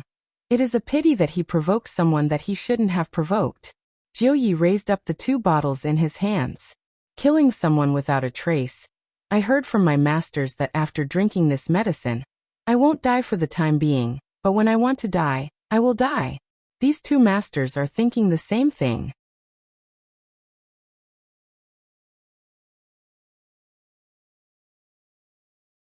Chapter 173. There was a 3 Seasons bar downstairs of the 3 Seasons Hotel. The place was quite big, and the business was also very good. There was no shortage of men hunting for sex, and there was no shortage of women seeking excitement. As long as you had money, you could really do whatever you wanted here. The DJ in the bar stirred up the atmosphere. Countless young men and women shook their bodies crazily, enjoying the excitement of physical contact with strangers. In the corner of the bar, 2 men sat in the booth. They were dressed in ordinary clothes and were not eye-catching. However, no one could have imagined that one of the men was the second young master of the Ying family, Ying Kongshi, and the other was his personal attendant, Lu Bai. The 2 of them had been master and servant since they were young, and their relationship was quite good. At this time, Ying Kongshi was shaking his head along with the rhythm of the music. He was in a great mood, but Lu Bai, who was beside him, seemed very worried. "Young master, let's go back. It's enough for your wedding. Don't cause any trouble," Lu Bai suggested. When the young master received the news today, he was so excited that he almost went to the heavens. Not only did he want to hold a banquet, he even sneaked out to have fun tonight. Ying Kongshi laughed and shouted, "Bibi, cheer up. Who would know that I'm here?" "But I'm afraid that young master will harm you," Lu Bai said worriedly. "Do you know why Her Majesty chose me and not him?" Ying Kongshi asked with a confident smile. Lu Bai shook his head. Ying Kongshi patted Lu Bai's shoulder. "Who would choose a troublemaker? Of course, they would choose someone who is easy to control, just like me." Lu Bai came to a sudden realization. Young master is wise, but marrying him will damage young master's reputation. Ying Kongshi laughed out loud and lit up a cigarette. "Bibi, you really don't know anything. Being able to suppress the Empress makes my life worth it." Young master is right. It's a pity that the Eastern Emperor doesn't have a male successor. Otherwise, I wouldn't have a share in it. In the end, I'm just a sower. But no matter what, the seed is still my Ying family's. Ying Kongshi gradually stopped smiling and said in a low voice, "Of course, young master is currently the person that all men in the world are envious of, and the expression that young master had today was also, 'Haha, my brother probably wants to kill me. Young master, let's go back. Safety is more important.'" Lu Bai continued to persuade. Ying Kongshi smiled and said, all right, let's go back after playing for a while. Order a fruit platter and 2 bottles of beer." Lu Bai sighed. The young master was probably bored to death. The things of the secular world were just so attractive. At this moment, Qing Yutong and Yi Zizi had also arrived at the entrance of the bar. For beautiful women, there was no need for them to queue up, and they were directly allowed to enter. However, when the 2 of them appeared in the bar, everyone who saw them was stunned. This big and small pair was too awesome. It was Yi Zizi's first time in a bar. She became excited as soon as she heard the music. Her ponytail began to flutter, and her hair opened up. She was ready for a big cleaning. "Zizi, are you high?" Qing Yutong shouted out loudly. Yi Zizi paused for a moment. Her ponytail calmed down and she asked loudly, "Sister Qing, what are we going to do now?" "Of course we are going to shake it." Qing Yutong held onto Yi Zizi's hand and walked towards the dance floor. Just when they turned around, they bumped into a person, and the beer on the plate immediately fell onto the ground and shattered. Lord Jiu stared blankly at the broken wine bottle. He had changed into his work clothes the moment he arrived at the bar. All of this had been arranged beforehand. Now that the opportunity had come, the medicine had already been administered. The target was just 15 meters away. And yet this woman knocked the target the moment she turned around. Jiu Ye's heart was bleeding. "Xiao Jiu, why is it you?" Qing Yutong cried out in surprise. When Jiu Yi saw this face, he finally knew why he was so unlucky. Oh my god, these people are really haunting me. Forget about it being on the same flight. They even stayed in the same hotel. They even bumped into me when I was doing a mission. And they even spilled my poison. But luckily, I still have one more bottle. You got the wrong person. Jiu Yi lowered his head, turned around and left, and continued to administer the medicine. Qin Yutong pouted her mouth, but did not really care about it. Pulling Yi Zizi along, she ran to the dance floor and had fun. Sure enough, when the two girls ran to the dance floor, they immediately became the focus of attention. Everyone surrounded them into a circle and shouted out.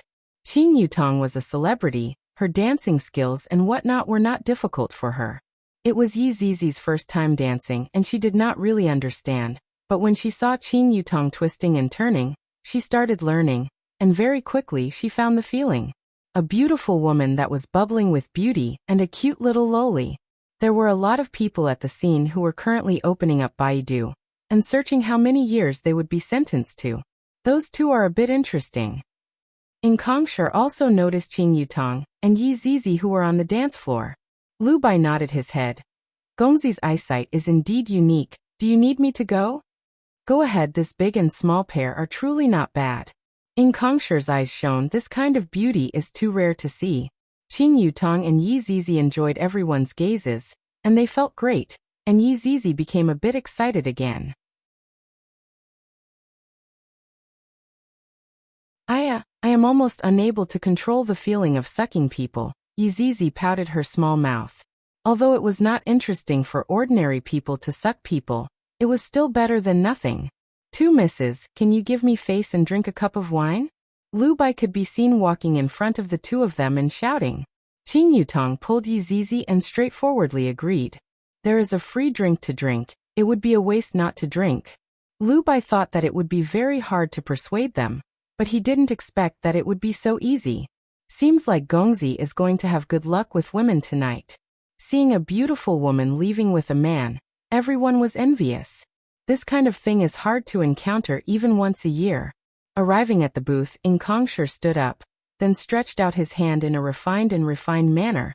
Nice to meet you too. However, Qin Yutong and Yi Zizi ignored him, and even more so, did not stretch out their hand and directly sat on the booth. In Kongsher retracted his hand a bit awkwardly. All beautiful women have such personality. Big sister Qin, I am a bit thirsty. Yi Zizi pulled onto Qin Yutong's arm. Qin Yutong looked towards In Kongsher and said with a smile. Handsome brother, you don't even have wine here. Why did you call us over? Wine. No problem. In Kongsher nodded his head towards Lu Bai, and the latter immediately went to make arrangements. Beautiful woman, did you come to Sanya for a vacation? In Kongsher revealed a smile that he thought was very handsome. Yi Zizi said coquettishly, I'm not telling you, damn, this little loli is simply too cute. If I were to grab onto those two ponytails, how refreshing would that be? If I were to add on the service of this beautiful woman, I would simply be as excited as pressing down on an empress. Mister, your wine is here. Jiu Yi walked over with a smile and placed 2 bottles of beer on the table. However, when he saw Qin Yutong and Yi Zizi, his expression immediately stiffened. Why is it them again? It is one thing to encounter them in the same bar, but to actually sit beside my target, what if they were to drink this wine? A waiter could be seen walking over, and under Jiu Ye's dumbfounded gaze, the waiter placed all of the wine on the table.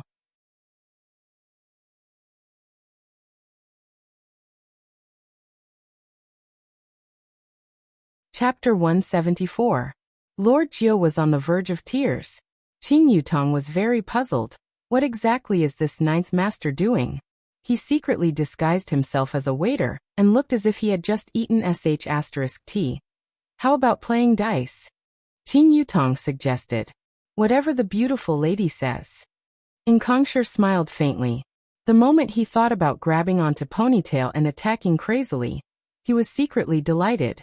Qin Yutong laughed lightly. It's just that it's boring if there are too few people. Lu Bai smiled and said, I can do it too. How about we call him along as well? Qin Yutong pointed at Jiu Yi with her delicate index finger. Jiu Yi was about to collapse. I really want to cry, but the person who wanted to cry even more was the other waiter. You guys actually ordered an old waiter, and not a young fellow. Could it be that the taste of beauties nowadays has changed? How could Lord Jiu agree? He hurriedly said, Sir, I have to go to work. Lu Bai threw a bundle of red notes and said, I'm familiar with the boss here. Lord Jiu was also afraid that if he continued to refuse, his scheme would be exposed. All right. But there were at least 60 bottles here. Which 2 bottles were drugged? F***CK. This woman was a devil. Nothing good ever came out of meeting her. If you lose, you will lose a bottle. Qin Yutong said tenderly. In Kongsher gave her a thumbs up and said, Beauty, you're so straightforward. 1 bottle it is. He saw that Yi Zizi had already opened a bottle, and was drinking it first as a sign of respect. Burped looking at Yi Zizi's appearance when she burped. It was so adorable that everyone was about to explode. In Kongsher couldn't wait any longer. Little Loli, my love, the 5 of them were playing dice, and they were drinking bottle after bottle. Soon half of the bottles were gone. Lord Jiu drank about 10 bottles, and he didn't know if he had drunk poison. He felt unwell. It was all their fault. Why did they come here to drink? If they didn't come, the 2 bottles of wine they had just brought would have been drunk by this target. Although it was fine to drink the wine, as long as he cast a spell, he would instantly die on the spot. If the master cast a spell now, he would definitely die. Which 2 bottles were they? Because he was worried about the poisoned wine bottle, Lord Jiu was not in the mood to play the game. But because he was not in the mood to play, the chances of him losing were higher, so of course he drank more. Not long after, the wine bottles on the table were emptied. Just who was it that drank those 2 bottles? Jiu Yi also did not know, but he knew that the probability of him being the one that drank those 2 bottles was higher. This beer is boring, serve it white. Qin Yutong snorted. In Kongsher couldn't wait to get them drunk. Therefore, he simply used the liquor with the highest alcohol content. Of course, he didn't drink it 1 bottle at a time. Instead, he drank it in small cups. Other than Jiu Yi, those sitting here were either old monsters or people with systems. Of course, there were also 2 cultivators. The pitiful Jiu Yi was probably going to cry himself to sleep in the toilet. Why did the immortals call a mortal like him to join in on the fun? Yi Zizi was a little bored. It was not as exciting as I stab you and you stab me. She was playing with In Kongsher's Zippo lighter. Lord Jiu could no longer hold on, and was the first to fall. The others were like drinking water. The drunk Lord Jiu revealed a gratified smile. He must have dreamed that he had completed the mission. Beauty, you've lost again. In Kongsher chuckled. However, it was strange. This woman had already drunk quite a bit. Why wasn't she drunk? Qin Yutong snorted, then looked at Yi Zizi who was playing with the lighter, then said, Handsome brother, your luck is not bad. Qin Yutong could be seen standing up, then filling up the beer for herself, then filling up the beer for In Kongsher. However, right at this moment, Qin Yutong seemed to be a little unstable. She swung her delicate hand, and a small cup of liquor spilled onto In Kongsher's crotch. Yi Zizi was startled. She swung the lighter in her hand, and it just so happened to land on In Kongsher's crotch. Big sister Qin, are you drunk? Fire! Fire! Fire! In Kongsher was a little stupefied. Who doesn't stupefy when his crotch is on fire? In Kongsher immediately patted his crotch. Yi Zizi turned pale with fright. Don't panic, I'm here to save you. Yi Zizi could be seen pouring the liquor on the table. Pooh. The fire became a little more ferocious. Lu Bai hurriedly prepared to save In Kongsher, but Qin Yutong pushed him away with her delicate hand and shouted, Let me do it. The 10 centimeters high heel directly stabbed towards the fire. No. Ah. In Kongsher let out a miserable scream. However, his scream was drowned out by the music, and adding that it was at a corner, who would look at him? Zizi, quickly come and help me. Qin Yutong stepped on In Kongsher's crotch with all her might. Meanwhile, Lu Bai was lying on the sofa, unable to move at all as he watched his young master being humiliated. Yi Zizi's body was rather short, and thus, she stood on the sofa and stepped on the fire. In Kongsher, who had fainted, was woken up by the pain, and he just happened to see Yi Zizi's foot landing on the fire. Don't. In Kongsher felt that his crotch seemed to be missing something, and it felt empty. Don't speak. Zizi is here to save your life. After finished speaking, Yi Zizi ferociously stepped on Ing Kongshi's crotch, and Ing Kongshi immediately fainted again. Just how big of a grudge do you have against my crotch? Furthermore, you are not saving my life, you are trying to take my life. The rescue was still going on, and after stomping on Ing Kongshi ferociously for around 5 minutes, the fire was finally extinguished. Qing Yutong wiped off the sweat on her forehead. Luckily, no one was burnt. Yi Zizi sighed. He was too careless. If it weren't for the two of us, he would have been burned to death. Lu Bai felt that he could control his body again, and he pounced towards his young master. Young master! Young master!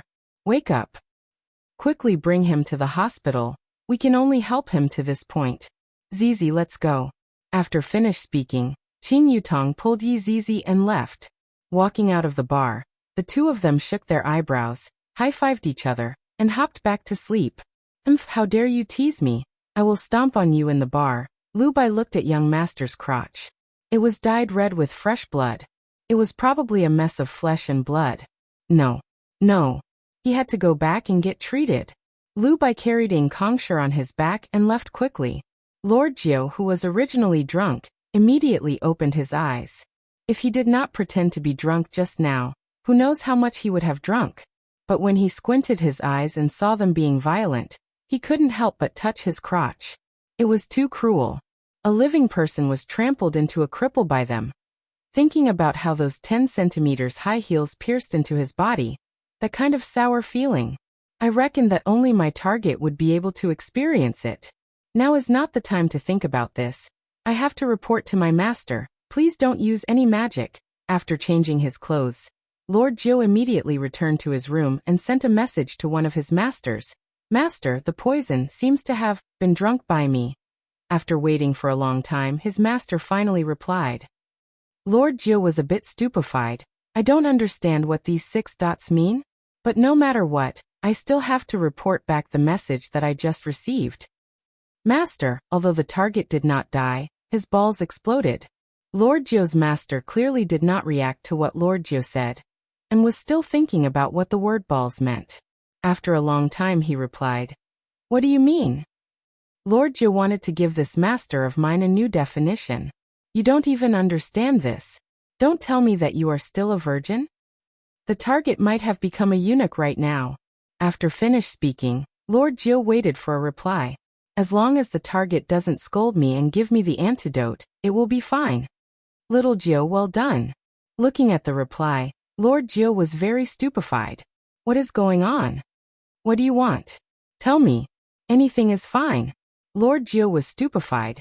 This might be a blessing in disguise.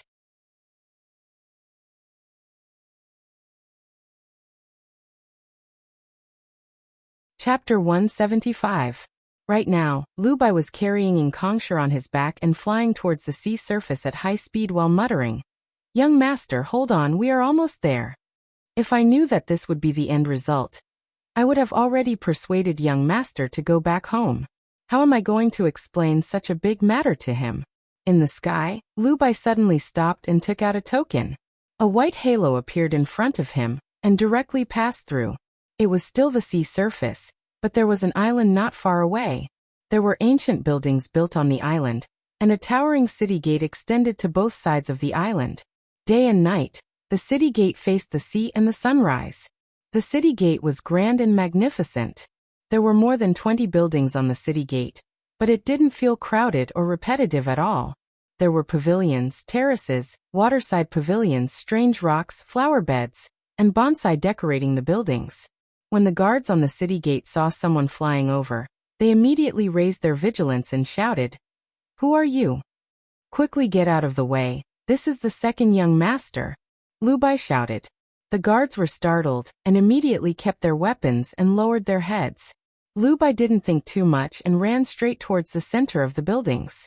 That was the resting place of Ing family's family master. As the family master of Ing family, Ing Jingshan didn't have many wives and concubines.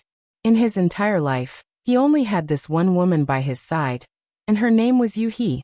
This was the woman that Ing Jingshan met when he went out to train. She didn't have an astonishing appearance, but she was able to move this man's heart. And Yuhi was just an ordinary person. Nestling in her husband's embrace, Yuhi slightly frowned and said, Jingshan won't Kong or be wronged by marrying her? How can that be? The other party is Donghuang Baiji. There are countless men who want to marry her. Kong or being able to have such a life is also his fortune. Besides, this marriage is not bad. As the family master of Ying family, of course he would consider everything. And as a mother, she would definitely only consider her son's happiness. Yuhi sighed lightly. But I keep feeling uneasy. I heard that this empress is very tyrannical. I'm afraid that Kong or will be at a disadvantage. Things will change after getting married. Right now, what we should be worrying about is Hoer's marriage. Did he fancy any girl from any family? Ying Jingshan asked with a smile. Ying Jingshan still felt that his eldest son, Ying Ho, was more suitable to inherit his position. At first, he thought that his youngest son would be wronged, but he didn't expect that his youngest son would be marrying Donghuang Baiji. Looking at my eldest son's attitude today, it seems like he is unwilling to give up. Thinking about it, it makes sense. No matter how much power he has, conquering a woman like Donghuang Baiji is equivalent to conquering the world. Ho had been working hard since he was a child, striving to become the next patriarch of the Ying family. Kong on the other hand, didn't work so hard. It seemed that he didn't want to be the next patriarch, nor did he want to fight for it. Now things were great. With a single word from the Empress, his younger brother's status would far surpass his own. How could he be willing to accept this? If he did not work hard, he would soar into the sky in a single bound. Jingshan, I think it's better not to talk about Hoer's marriage now. After all, Kong'er's partner is the Empress. It's inevitable that Ho will feel unbalanced. If he finds an ordinary woman, won't he be even angrier? I don't want to see the two brothers have a falling out. Although Yuho was an ordinary person, after marrying Ying Jingshan, she had slowly learned this kind of worldview. Ying Jingshan let out a deep sigh. I really don't know if this Empress words are good or bad. Our Ying family just wants to live peacefully, that's all. Whatever power struggle, let it be. Suddenly, there was a commotion outside. It had been a long time since something like this had happened in the Ying family. I'll go take a look, Ying Jingshan said in a deep voice. I'll go with you. The two of them put on their black silk nightgowns and walked out of the room. They immediately looked at Lu Bai and cried loudly, Patriarch, madam, quickly save young master, he's dying. Yi Zizi and Qing Yutong didn't go easy on Yi Zizi and Qing Yutong, especially Qing Yutong. She was stepping on Yi Zizi and Qing Yutong to death. If Qing Yutong knew that the one she stepped on this time was the second son of Ying family, would she have a different reaction? What's going on? Ying Jingshan shouted. He hurriedly checked on his son's injuries, and his expression was terrifyingly heavy. Lu Bai wailed loudly, Patriarch, young master is so pitiful, he was trampled on like this. Ying Jingshan's eyes widened as he bellowed. Quickly call divine Dr. Song over. When Yuhi took a closer look, she immediately had a feeling of dizziness. My son's crotch is filled with blood. After a while, divine Dr. Song arrived. At the same time, Marquis Ying also arrived. His appearance was slightly worse than Ying Kongsher's. There was a mole on his chin, and he gave off the feeling that he was a wily old fox. At the same time, the other members of the Ying family also arrived. Everyone sat in the great hall, waiting for the result. Lu Bai knelt in the center, sobbing quietly. Ying Jingshan fiercely slammed onto the table. What are you crying for? Tell me everything that happened in detail. While sobbing, Lu Bai narrated everything that happened in detail. He didn't add anything and didn't cut anything out. Honest people are easy to bully. All the members of the Ying family who were sitting in the hall knew that they stepped on an iron plate and got beaten up. A skinny middle-aged man took the initiative to voice out his opinion. His name was Ying Xiang, Ying Jingshan's younger brother. The Empress passed the news to me in the morning. It hasn't even been a day, and nephew Kong has already made such a joke out of himself. If the news were to reach the ears of the Empress, wouldn't that be bad? Is the son that my Ying family brought up to be like this?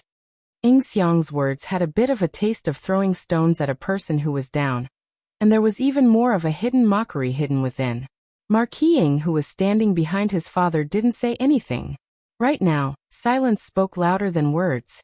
Lu Bai, who was kneeling on the ground, spoke up for his master. Second young master went there to drink a few cups of wine because he was happy today. I reckon that he got drunk, and that's why he asked this lowly one to go and call those two girls over. Ing Shang was the third son, and he was a bit plump when he reached middle age. He could be heard saying unhurriedly, "Forget about the adult females, there was even an underage child among them. Big brother, if such a thing were to be spread out, it would be such a loss of face." Second young master really didn't have any other thoughts. At that time, this lowly one also didn't know what happened. Second young master's crotch suddenly caught on fire, and the two girls helped second young master to extinguish the fire. After fiercely kicking second young master's crotch, this lowly one didn't know why I couldn't move, and could only watch as second young master was being kicked alive. Lu Bai hurriedly spoke up for Ing Kongsher. Ing Jingshan took a deep breath and asked, "Were those two girls ordinary people?" Lu Bai nodded his head, expressing that he didn't notice anything strange. The first guess that appeared in Ing Jingshan's mind was that someone intentionally set up a trap. "Are there any other strange phenomena?" Yuha asked cleanly. There was a strange middle-aged waiter who had a restless expression on his face. Lu Bai recalled for a while and said. Marquis Ing, who didn't speak all along, paused for a moment. Ing Jingshan made a preliminary judgment. Seems like the news of Kong, or going out today, was found out by someone, and someone plotted against him. At this moment, an old man slowly walked into the hall and bowed towards everyone. "Divine Dr. Song, how is Kong Er's condition?" Yuha asked worriedly. Divine Dr. Song let out a sigh. "This old man has already tried his best. Second young master's lamp has been extinguished." Upon hearing this result, everything before Yuha's eyes turned black, and she fainted. Yuha.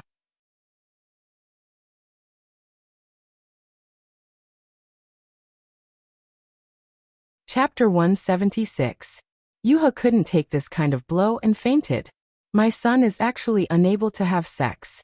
Ing Jingshan carried his wife back to the room to rest, then came to the main hall. His face was terrifyingly gloomy. On the other hand, the other family members didn't seem to care much about it. To them, this might be an opportunity. Could it be that the Empress is going to marry a eunuch? How is that possible? He is not the only boy in the huge Ing family.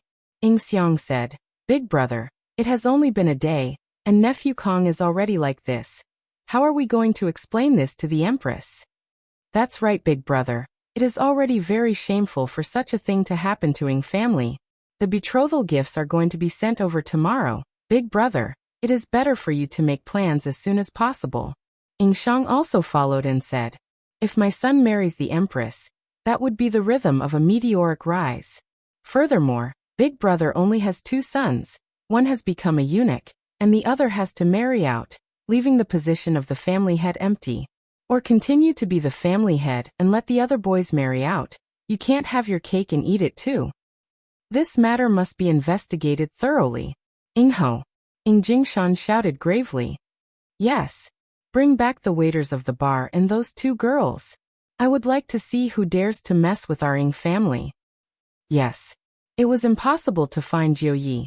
All of the registered information was fake, and right now, Jiu Yi had already returned to Long and City in the middle of the night, and his butt was wiped clean. However, Qing Yutong and Yi Zizi were not that lucky.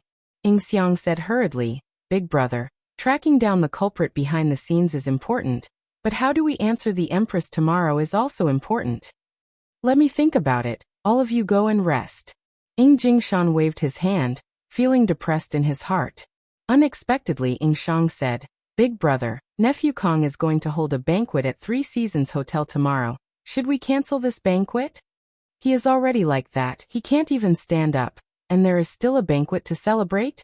Celebrate that there is another father-in-law in this world? Cancel it." Ing Kongsher said, then left to take a look at his son's injuries. The other family members shook their heads, then left after chatting with Ing Ho for a bit. After everyone left, Ing Ho revealed a trace of a smile. This Jiu Ye's way of handling things is really unexpected. This is even more ruthless than killing people. Presumably, those two girls should be called by Jiu Yi as well. What was so good about being the Ying family's patriarch? It was only interesting to be the Empress man. As for the two girls, of course, he couldn't capture them. If they confessed, he would be finished. Since that was the case, he could only kill them. Lord Jiu still had some use for them, so he wouldn't kill them for now. In Ying Kongsher's room, Lu Bai accompanied him and took care of him attentively. Right now, young master's face was pale, and he already looked like a father-in-law. How miserable. How is it? Ying Jingshan walked over and asked. Lu Bai respectfully said, Divine Dr. Song said that second young master is fine and will wake up soon. Just as he finished speaking, Ying Kongsher, who was lying on the bed, woke up with a frown. Father Lu Bai, you guys are all here. Ying Kongsher said with a faint smile. He did not feel that he had lost an organ. Seeing the strange expression on the two people's faces, Ying Kongsher immediately recalled what happened just now. Lowering his head to take a look, I feel empty. Young master, don't touch it. Divine Dr. Song just applied the medicine. Lu Bai hurriedly warned. The corner of Ying Kongsher's mouth began to twitch. His crotch area was flat, and his facial expression changed drastically. Kung, calm down. Ying Jingshan wasn't feeling well either. His son was crippled. Who would be able to accept it? Father, save me. I don't want to have no foundation. If I don't have any foundation, how am I going to marry the Empress? 2 hours ago he was still having a sweet dream, fantasizing about the Empress's body, but now, Kong, or what exactly happened? Ying Jingshan didn't want to give his son a blow. You definitely can't get married. Ying Kongsher's expression immediately became sinister. Father, it's those two women. Those two women did it on purpose. I am going to hack them into pieces. I am going to be a prostitute forever. I heard from Lu Bai that there was a 7 or 8 years old child among them. Ying Jingshan questioned. Although he felt heartache, he was also hateful. If it wasn't for you lusting after women, how could such a thing have happened?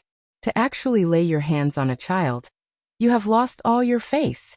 Ying Kongsher immediately thought of Yi Zizi's face, that petite figure, and that pair of ponytails.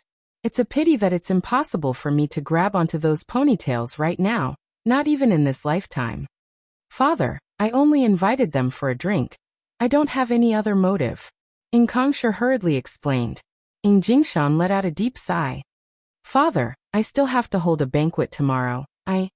I will cancel it for you. You just have to properly recuperate at home. Ying Ho has already caught the person who injured you. After finished speaking, Ying Jingshan walked out. His mood was very bad. Cancel? How can I cancel it? If I do that, wouldn't I be ridiculed by everyone? Ridiculing me for standing up is better than ridiculing me for being a father-in-law. Ying Jingshan's thoughts were very simple. This matter can't be spread out. If there is a need, Kong, or can't go out in this lifetime, Ying family can't afford to lose this face. However, this is impossible. Ying family is definitely going to lose this face. Young master. Lu Bai shouted out in concern. Ying Kongsher's eyes were lifeless. He wasn't stupid. Father's meaning just now was very clear. I who have no foundation, it's impossible for me to marry the Empress. I am not resigned. I have to be so careful when I go out tonight. I must have been discovered by someone. Big Brother is the biggest suspect. Thinking back to Big Brother's expression in the morning, Ying Kongsher seemed to have already confirmed it, and thought silently in his heart. If I can't get it, don't even think about getting it. Looking at the young master's pair of gloomy and cold eyes, Lu Bai was endlessly worried. Within the Three Seasons Hotel, Qing Yutong and Yi Zizi took a bath and wore cute pajamas. It was normal for Ying Kongsher to have such a thought. Even if there wasn't Ying Kongsher, there would still be other tycoons who invited them, and the ending should be more or less the same. Ying Kongsher can only blame himself for being too unlucky. He is destined to not be able to become the Empress man. Zizi, you were really smart just now. Qing Yutong pinched onto Yi Zizi's little face. Originally, when she saw Yi Zizi playing with the lighter, she conveniently knocked over the wine glass, and very quickly, Yi Zizi's little hand trembled, causing the lighter to fall onto the glass. One could well imagine what would happen if the two of them were to stay together. This was also the reason why Yi Hua didn't want Yi Zizi and Qing Yutong to be together. To Yi Zizi, this was just a child's play. Yi Zizi revealed out two cute little dimples. Humph, Zizi has long been unable to stand the sight of him. Originally, I wanted to burn him with fire. Damn, Zizi, you are so violent, this won't do, girls have to be more obedient. Qing Yutong guided attentively. Big sister Qing, Zizi learned it from you, you are so straightforward when you step on him. Qing Yutong's eyebrows twitched. Yi Zizi immediately understood. The two turned on their computers. It was impossible for them not to eat chicken before going to bed.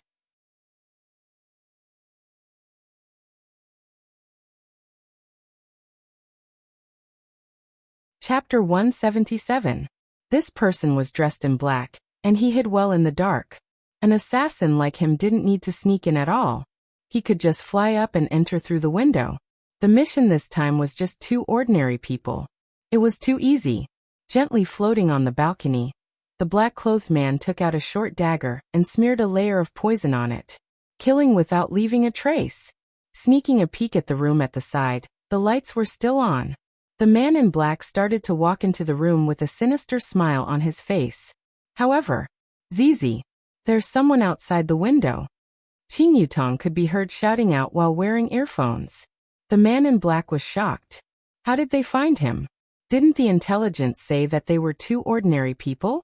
Yi Zizi controlled her character and shouted, I heard it a long time ago. Watch how I kill you. The man in black turned pale with fright and immediately lay on the balcony. He had encountered two troublesome people. Qing Yutong could be heard shouting out, Do you think that I won't be able to see you just because you are lying on the ground? The man in black was about to go crazy. He hadn't even found the target yet, but the target had found him. What was the killer most worried about? Exposing his identity. After waiting for a while, the assassin in black felt that it was quiet again. Could it be that he was hallucinating? That should be the case. Those were all auditory hallucinations. How could he have been discovered? Sneaking into the room, he saw that the lights in the living room were off, but the bedroom was on. It seemed that he was inside. The black-clothed assassin revealed a cruel smile and subconsciously licked the blade. Something doesn't feel right. It seemed like he had smeared poison on it. Tumdi. His mind was unsettled by what he did just now, and he was actually licking poison. The black-clothed assassin immediately took out the antidote and drank it. He heaved a sigh of relief and went back to the bedroom. There are footsteps. Qing Yutong could be heard shouting out. The man in black was so scared that he leaned against the wall. They were really powerful.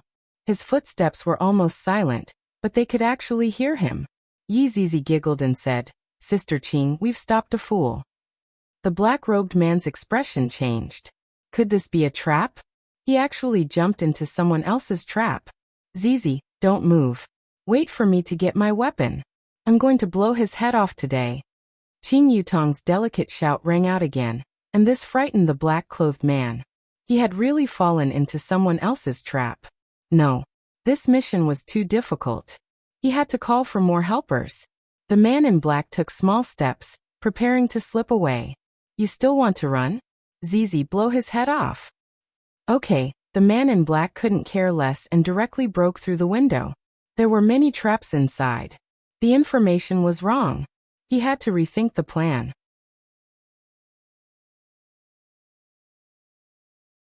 Within the bedroom, Qing Yutong wrinkled her brows and looked towards Yi Zizi. Zizi, I just heard the sound of someone jumping out of the window. Yi Zizi blinked her eyes towards Qing Yutong. It seems like someone jumped out of the window. Seems like there are still people in Pochinki.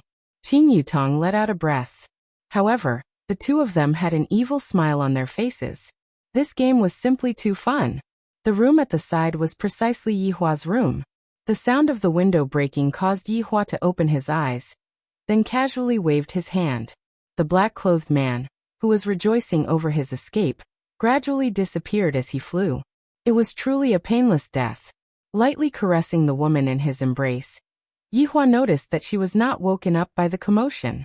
The corner of Yi Hua's mouth curved upwards. Yi Hua, Someone jumped out of the window. Quickly come over. Qingye pursed her lips. Seems like she was sleep-talking. Yihua shook his head helplessly. Even in his dreams, I always think about playing games. Luckily I am still inside. Yihua, how did your head get blown off? I will help you take revenge, Yihua. This foolish woman. I really want to slap her awake and properly teach her a lesson. In the morning, Qingye woke up very early. Because today was a good day, taking wedding photos. Just thinking about it made her excited. Qingye could be seen to have already changed her clothes and pulled on to Yihua, who was on the bed. Yihua, quickly get up. Are you crazy? It is only 6 a.m. right now. Yihua said gravely. Qingye shook onto Yihua's arm. Hubby, I am excited. Quickly get up. I really can't stand you. Yihua sat on the bed, held onto Qingye's waist, and immediately kissed her. Are you satisfied now? Quickly get up. Qingye rolled her eyes at Yihua. Messing around so early in the morning, he is really getting more and more excessive. However, I really like the current version of Yihua. It is much better than the previous version. Yihua let out a sigh. After washing up, he brought Qingye to wake up the other two. Qing Yutong and Yi Zizi only slept at 4 a.m. And they had only slept for 2 hours now, and they were even pulled up. Why is your window broken? Qingye asked curiously. Yi Zizi walked out of the room with her eyes closed while hugging onto the little teddy bear. Qing Yutong even wore an eye mask and hugged onto the quilt. After the two walked out of the room, they immediately fell onto the sofa, looking as if they wouldn't get up even if they were beaten to death. Yihua walked to the side of the window and lit up a cigarette. Who is it that wants to make a move on them? This is really a bit interesting. Under Qingye's various tricks, Qing Yutong and Yi Zizi finally put on their clothes and walked out of the room. Yi Zizi was still walking like a little princess, but what was different was that today, she was hugging onto a little teddy bear. Qing Yutong finally returned to normal, and when she wore a long dress, she looked a bit like a fairy. The breakfast in the hotel was all free, and it belonged to the self-service mode. When Qing Yutong and Yi Zizi saw the delicious food, they immediately came back to life.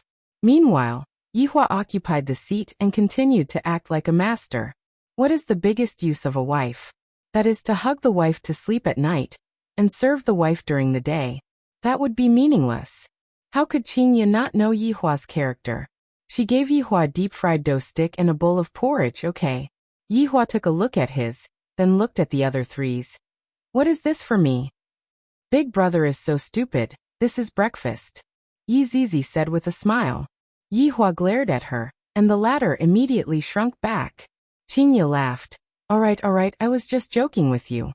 I will help you get the breakfast. What do you want to eat?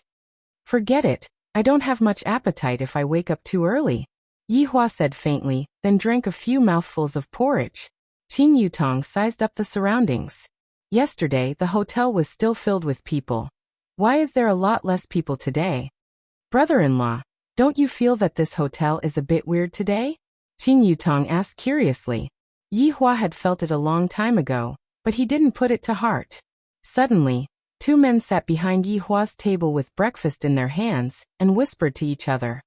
I heard that today's banquet was cancelled, causing me to rush over here in a hurry. I still have to rush back to attend a parent-teacher conference for my child today. Isn't it the same for me? I didn't even participate in the group's expedition yesterday night. It is said that the second young master's balls were burst by someone. That's why today's banquet was cancelled. Is that true or false? His balls were burst by someone? Who is so awesome? The Cultivation World's forum is in an uproar. Someone said that this second young master molested an underage girl. 666. The man who is going to marry the Empress is still like this. Awesome. That's right. Isn't he afraid that the Empress would roast him? When Yihua heard about the underage girl, he looked towards Yi Zizi and thought about the assassin from yesterday night. Needless to say, it was definitely done by these two people. Qing Yutong and Yi Zizi silently ate their breakfast, not knowing what was going on.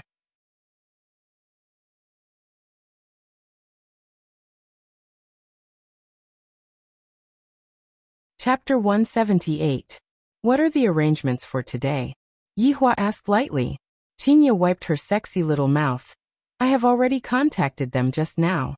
Today we will be shooting indoors. Tomorrow, we will be shooting outdoors.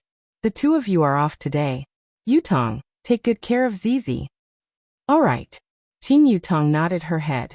Does Zizi still need someone to look after him? When Yi Zizi heard that she could play, she became excited again.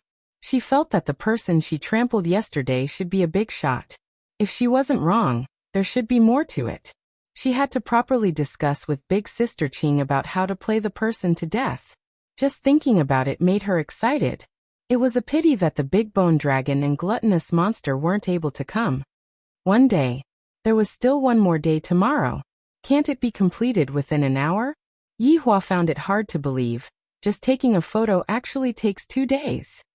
He could watch many episodes of Calabash Brothers saving Grandpa in the next 2 days.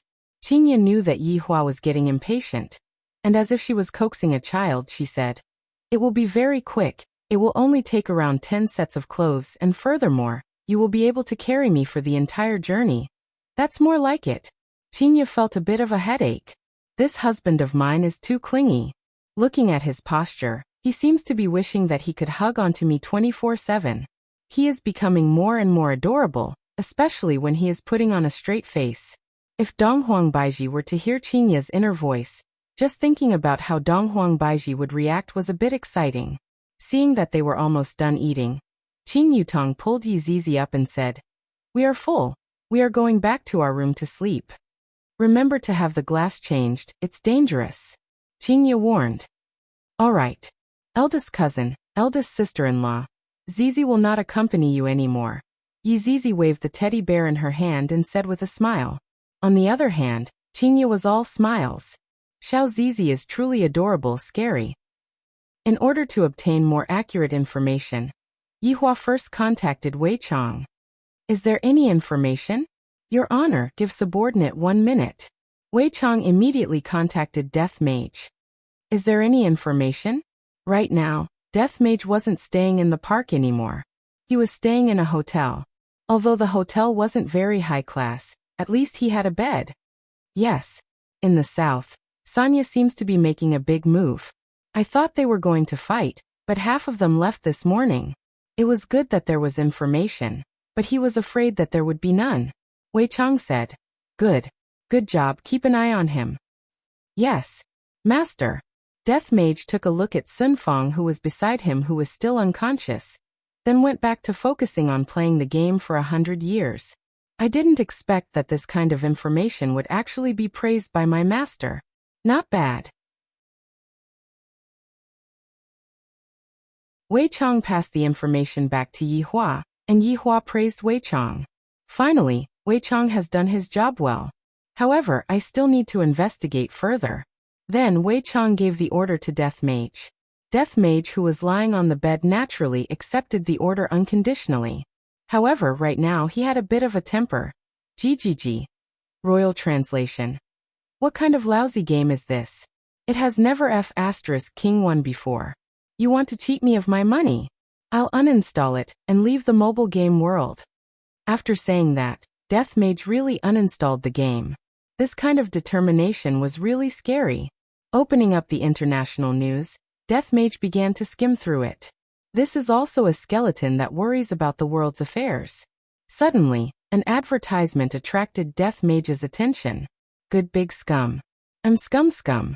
I've acted in many dramas but games. I like to play around with the blue moon, wine, luminous cups, equipment recycling, and earning money as soon as I enter the server. It's not a dream." Death Mage was attracted by the advertisement in front of him. The main thing was that he would be able to earn money by entering the server. Was this game really that powerful? Death Mage, who swore that he would not play mobile games, just now immediately downloaded the game. He felt that the game was not bad, and he rushed to 648 renminbi first. "I didn't expect that there would still be a refund. This game is really not bad. It should be said that it is a game with a conscience." Death Mage was very happy. Of course, the character he chose was a warrior. First, he bought all sorts of equipment, followed the quest, and then went on a killing spree. It felt great. F***CK, fishing was simply rubbish. Only this playful on you was interesting. What game is this? Sun Fong suddenly asked as she looked at her phone screen. GGG, Royal Translation. A game that can make money. Sun Fong looked at it and suddenly had an idea. This seemed to be a fighting game. If I can't kill you in real life, can't I kill you in the game? Just you wait, I'll play too. After saying that, Sun Fong leaned against the headboard of the bed and took out her phone to download the game. She even specially asked Death Mage which region he was at, then secretly entered the server and prepared to directly attack the root of the problem. Dong dong dong. A series of knocks sounded from the door. Death Mage, who was currently playing enthusiastically, slammed open the door. Dofusher walked into the room with an excited look on his face. Soon after, he covered his face with his hands. I am still a child. Is it really alright for you two to be like this? Sun Fong seemed to have become numb as she leaned against the headboard of the bed and asked faintly, What's the matter? Dofusher said with a serious expression, Sister-in-law, I just did a divination. Today we will have good fortune. Sun Fong silently tapped on the button to top up her account. 648 renminbi was gone. Oh, seeing that the two people on the bed didn't seem to have any intention of getting up, Dofusher felt very hurt. Big brother, sister-in-law, I can't keep supporting the two of you forever. There will be a day when I will also run out of money. Ha, ha, ha. The sound of a warrior hacking rang out from the speaker. Dofusher was a bit in despair. These two blood-sucking bugs. If we succeed today, big brother, sister-in-law, you don't have to worry about the problem of topping up your account in the future. Becoming number one in the entire server would not be a problem at all. As expected, Death Mage and Sun Fong slightly raised their heads. Death Mage thought about becoming number one in the entire server. Sun Fong thought about killing the number one in the entire server. Sun Fong typed on her phone, Do it. Dofusher was overjoyed, and he hurriedly said, I divined that there will be good fortune coming from the north today. It must be some expert. Big brother, sister-in-law, your battle prowess is very high. As long as we intercept it, you won't have to worry about food and clothing in the future. As long as Sun Fong was able to get rid of the skeletons beside her, she was willing to do anything. Open your mouth. Sun Fong said faintly. Open your mouth. Dofusher helplessly opened his mouth. Sun Fong swung her hand, and Dofusher felt that something was swallowed by her. You have already eaten my dying pill. If you dare to lie to me, I will not give you the antidote. Sun Fong shouted out coldly, and at this moment, her sect master's aura exploded out. Dofusher immediately swore that he wouldn't lie to anyone. Go out and wait, Sun Fong said coldly. After Dofusher left, Sun Fong took out the malt sprout that was hidden in her blanket and ate one. The taste is not bad. GGG, Imperial Translation. This move is brilliant. Sun Fong took a glare at Death Mage. Jia my ass, hurry up and get to work. After finished speaking, Sun Fong got off the bed and changed her clothes, not even bothering to avoid Death Mage. Death Mage immediately turned his head around. This shameless woman actually dares to seduce me in broad daylight. Although I am just a skeleton, I have trained my hand speed while fishing, and on average, I am able to vibrate 100 times per second. I can control the depth of the vibrations, and I guarantee that you won't be able to let go of the vibrations. After Sun Fong finished wearing her clothes, when she turned her head around and saw Death Mage looking outside the window, she snorted.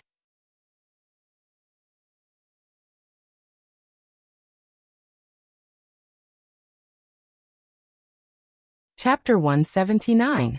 The three of them walked out of this ordinary hotel and headed towards the suburbs. Death Mage now knew to wear a mask and gloves when he went out. Actually, these were prepared by Sun Fong to prevent unnecessary trouble. The driver was a little worried. These three people are so weird. The young man in the front seems to be calculating something with his right hand, but why does it feel like his hand is cramping and his complexion doesn't look good? There is a black robe wearing a mask sitting at the back. The moment he got on the car, he was playing a game on his phone. The sound was so loud that it would let out weird sounds from time to time, causing one's hair to stand on end. Only this woman was so beautiful, like a fairy. However, she was also playing on her phone after getting on the car. Listening to the sound of the game, It seems to be the same game as the black robe. Could it be the playful Lan Yu? The more they drove, the more remote the car became. The driver's forehead was filled with sweat. Could it be that she is a robber? Stop! Dou Fusher immediately shouted. The driver suddenly stopped, causing the two behind to crash into each other. However, they didn't mind. Sun Fang pulled on Death Mage's robe and said, "Transfer 2,000 to me." Sun Fang didn't have any money to top up, so how could she kill him? Death Mage wasn't a stingy person, and directly transferred 4,000 over. Anyways, he was going to be rich later. The three of them got off the car. The driver stepped on the accelerator. He didn't want to see the three of them anymore. Dou Fusher took out a compass and shouted, "Find the dragon by looking at the coiled mountain. Every coiled mountain is a checkpoint. If there are 1,000 locks on the door, there will definitely be a king living here." Death Mage didn't understand. Sun Fang slowly raised her head and asked, "Isn't this the chant for finding tombs? What does it have to do with this robbery?" Dou Fusher laughed. "Sister-in-law, this chant of mine is very flexible. It can even be used in casinos. Aren't you a ghost hunter?" Sun Fang laughed and continued playing her game. "Sister-in-law, these days aren't good. Other than catching ghosts, I also need to earn some extra money. I just go to some tombs and sell some jewelry to earn some money." Dou Fusher let out a long sigh. Novels were all full of lies. How could there be so many tombs? Even if there were, they would have been emptied long ago. If he went there, he wouldn't even be able to find anything. He wanted to subdue some ghosts in the tombs, but he didn't even see a single strand of hair. How could he not be angry? Sun Fang received the money that Death Mage had transferred to her. "This skeleton is quite generous. I didn't think too much about it and charged 4,000 renminbi to Death Mage. Combine equipment." The three of them walked further and further away, and Dou Fusher shouted with the compass in his hand, "Right here." Death Mage and Sun Fang sized up the place. "What kind of place is this? Rundown factory? Why did you bring us here? Is there gold underground?" Sun Fang asked in a sweet voice. Dou Fusher raised his index finger and shook it. "Big brother, sister-in-law, there is no gold on the ground, but there is gold in the sky." Death Mage kept his phone and said, "GGG, the imperial translation. Interesting." Sun Fang also felt it, and a look of disdain appeared on her face. Bang! Dou Fusher watched as his big brother and sister-in-law soared into the clouds and shouted, "Big brother! Sister-in-law, bring little brother up, I don't know how to fly." Death Mage and Sun Fang, who had soared into the clouds, stared at the empty space in front of them.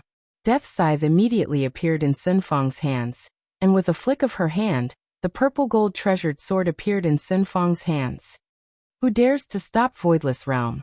Immediately, 50 people who wore red gowns could be seen appearing in the empty space, and among them, 30 of them were carrying boxes made from top-notch mahogany. Without needing to think too much, one would be able to guess what was inside the boxes. The other 20 people were guards, and when they saw a black-gowned man and a woman appearing, they immediately pulled out their swords. However, one shouldn't look down on those 30 people. They put down the betrothal gifts on their shoulders, and pulled out their weapons one after another. Hearing that the other party had revealed their name, Sun Fang, who was the sect master, naturally knew what kind of existence Voidless Realm was. Trying to provoke them was no different from courting death. However, she didn't expect that the ones who wanted to rob them would be them. This is truly the will of the heavens. But what did that matter? I hope that this Voidless Realm has some ability and snatch their goods, then send out an even more powerful existence to get rid of me and Death Mage. Death Mage took out his phone unhurriedly and started typing. Then his phone lit up and colorful words appeared on the screen. Robbery. However, Sun Fang's speed was even faster, and she had already rushed into the crowd. Sun Fang herself was a sect master, and adding on the fact that she had broken through that day, her current strength was completely capable of fighting against Xiao Yi, and she might even be able to gain the upper hand.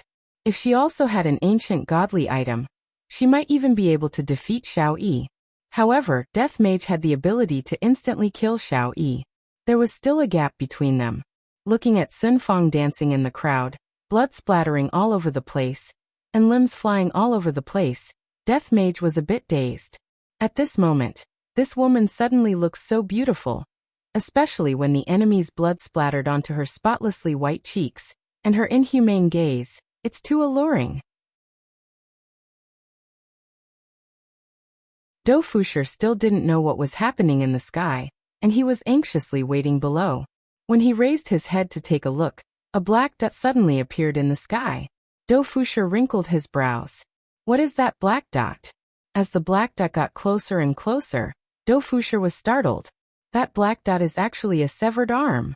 Dofusher immediately dodged, and soon after, even more severed arms appeared in the sky, frightening Dofusher to the point that he hid in a corner and shivered. This malicious ghost couple is too terrifying. In the blink of an eye, only 10 people remained out of the 50 people. Sun Fang felt very happy in her heart, and the pain that she had been suppressing in her heart exploded out at this moment, and she felt a lot more comfortable. You all sure have guts. Not only did you all steal Voidless Realms goods, you all even killed Voidless Realms people. Just wait for your deaths. One of the men shouted out loudly, then nodded his head towards the other men, then scattered in all directions to go back and report what happened. Sun Fang swung her slender hand, and the purple gold treasured sword transformed into a rainbow and pierced through one of the men's body. However, the other men were unable to be killed. Death Mage was very disdainful. What bullshit, Voidless Realm.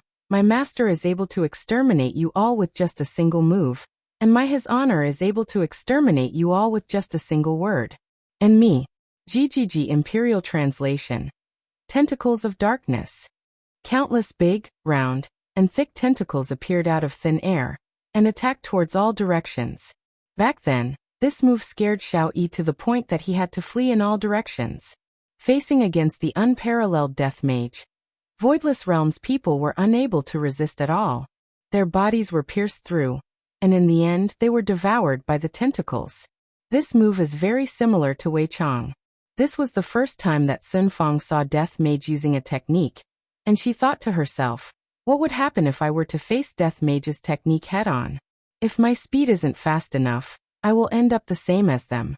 This damned skeleton, how can he be so powerful? After recalling back the tentacles of darkness, Death Mage looked towards Sun Fang. Are you afraid of so many tentacles? Just think about the consequences. Death Mage waved his hand, and the 15 chests of betrothal gifts that were in the air descended onto the ground along with Death Mage. Sun Fang let out a sigh, then descended onto the ground as well. Upon seeing that, Dofusher immediately ran over. Big brother, sister-in-law, you two are too awesome. You're tuning in to the Li Mei's Wuxia Whispers YouTube channel. We're so grateful for your support, and don't forget to subscribe to join us on this incredible journey through captivating stories. Your generosity through donations truly makes a world of difference, as it's the primary source of revenue that allows me to expand and enhance this channel for you. Thank you from the bottom of my heart for being a part of this adventure.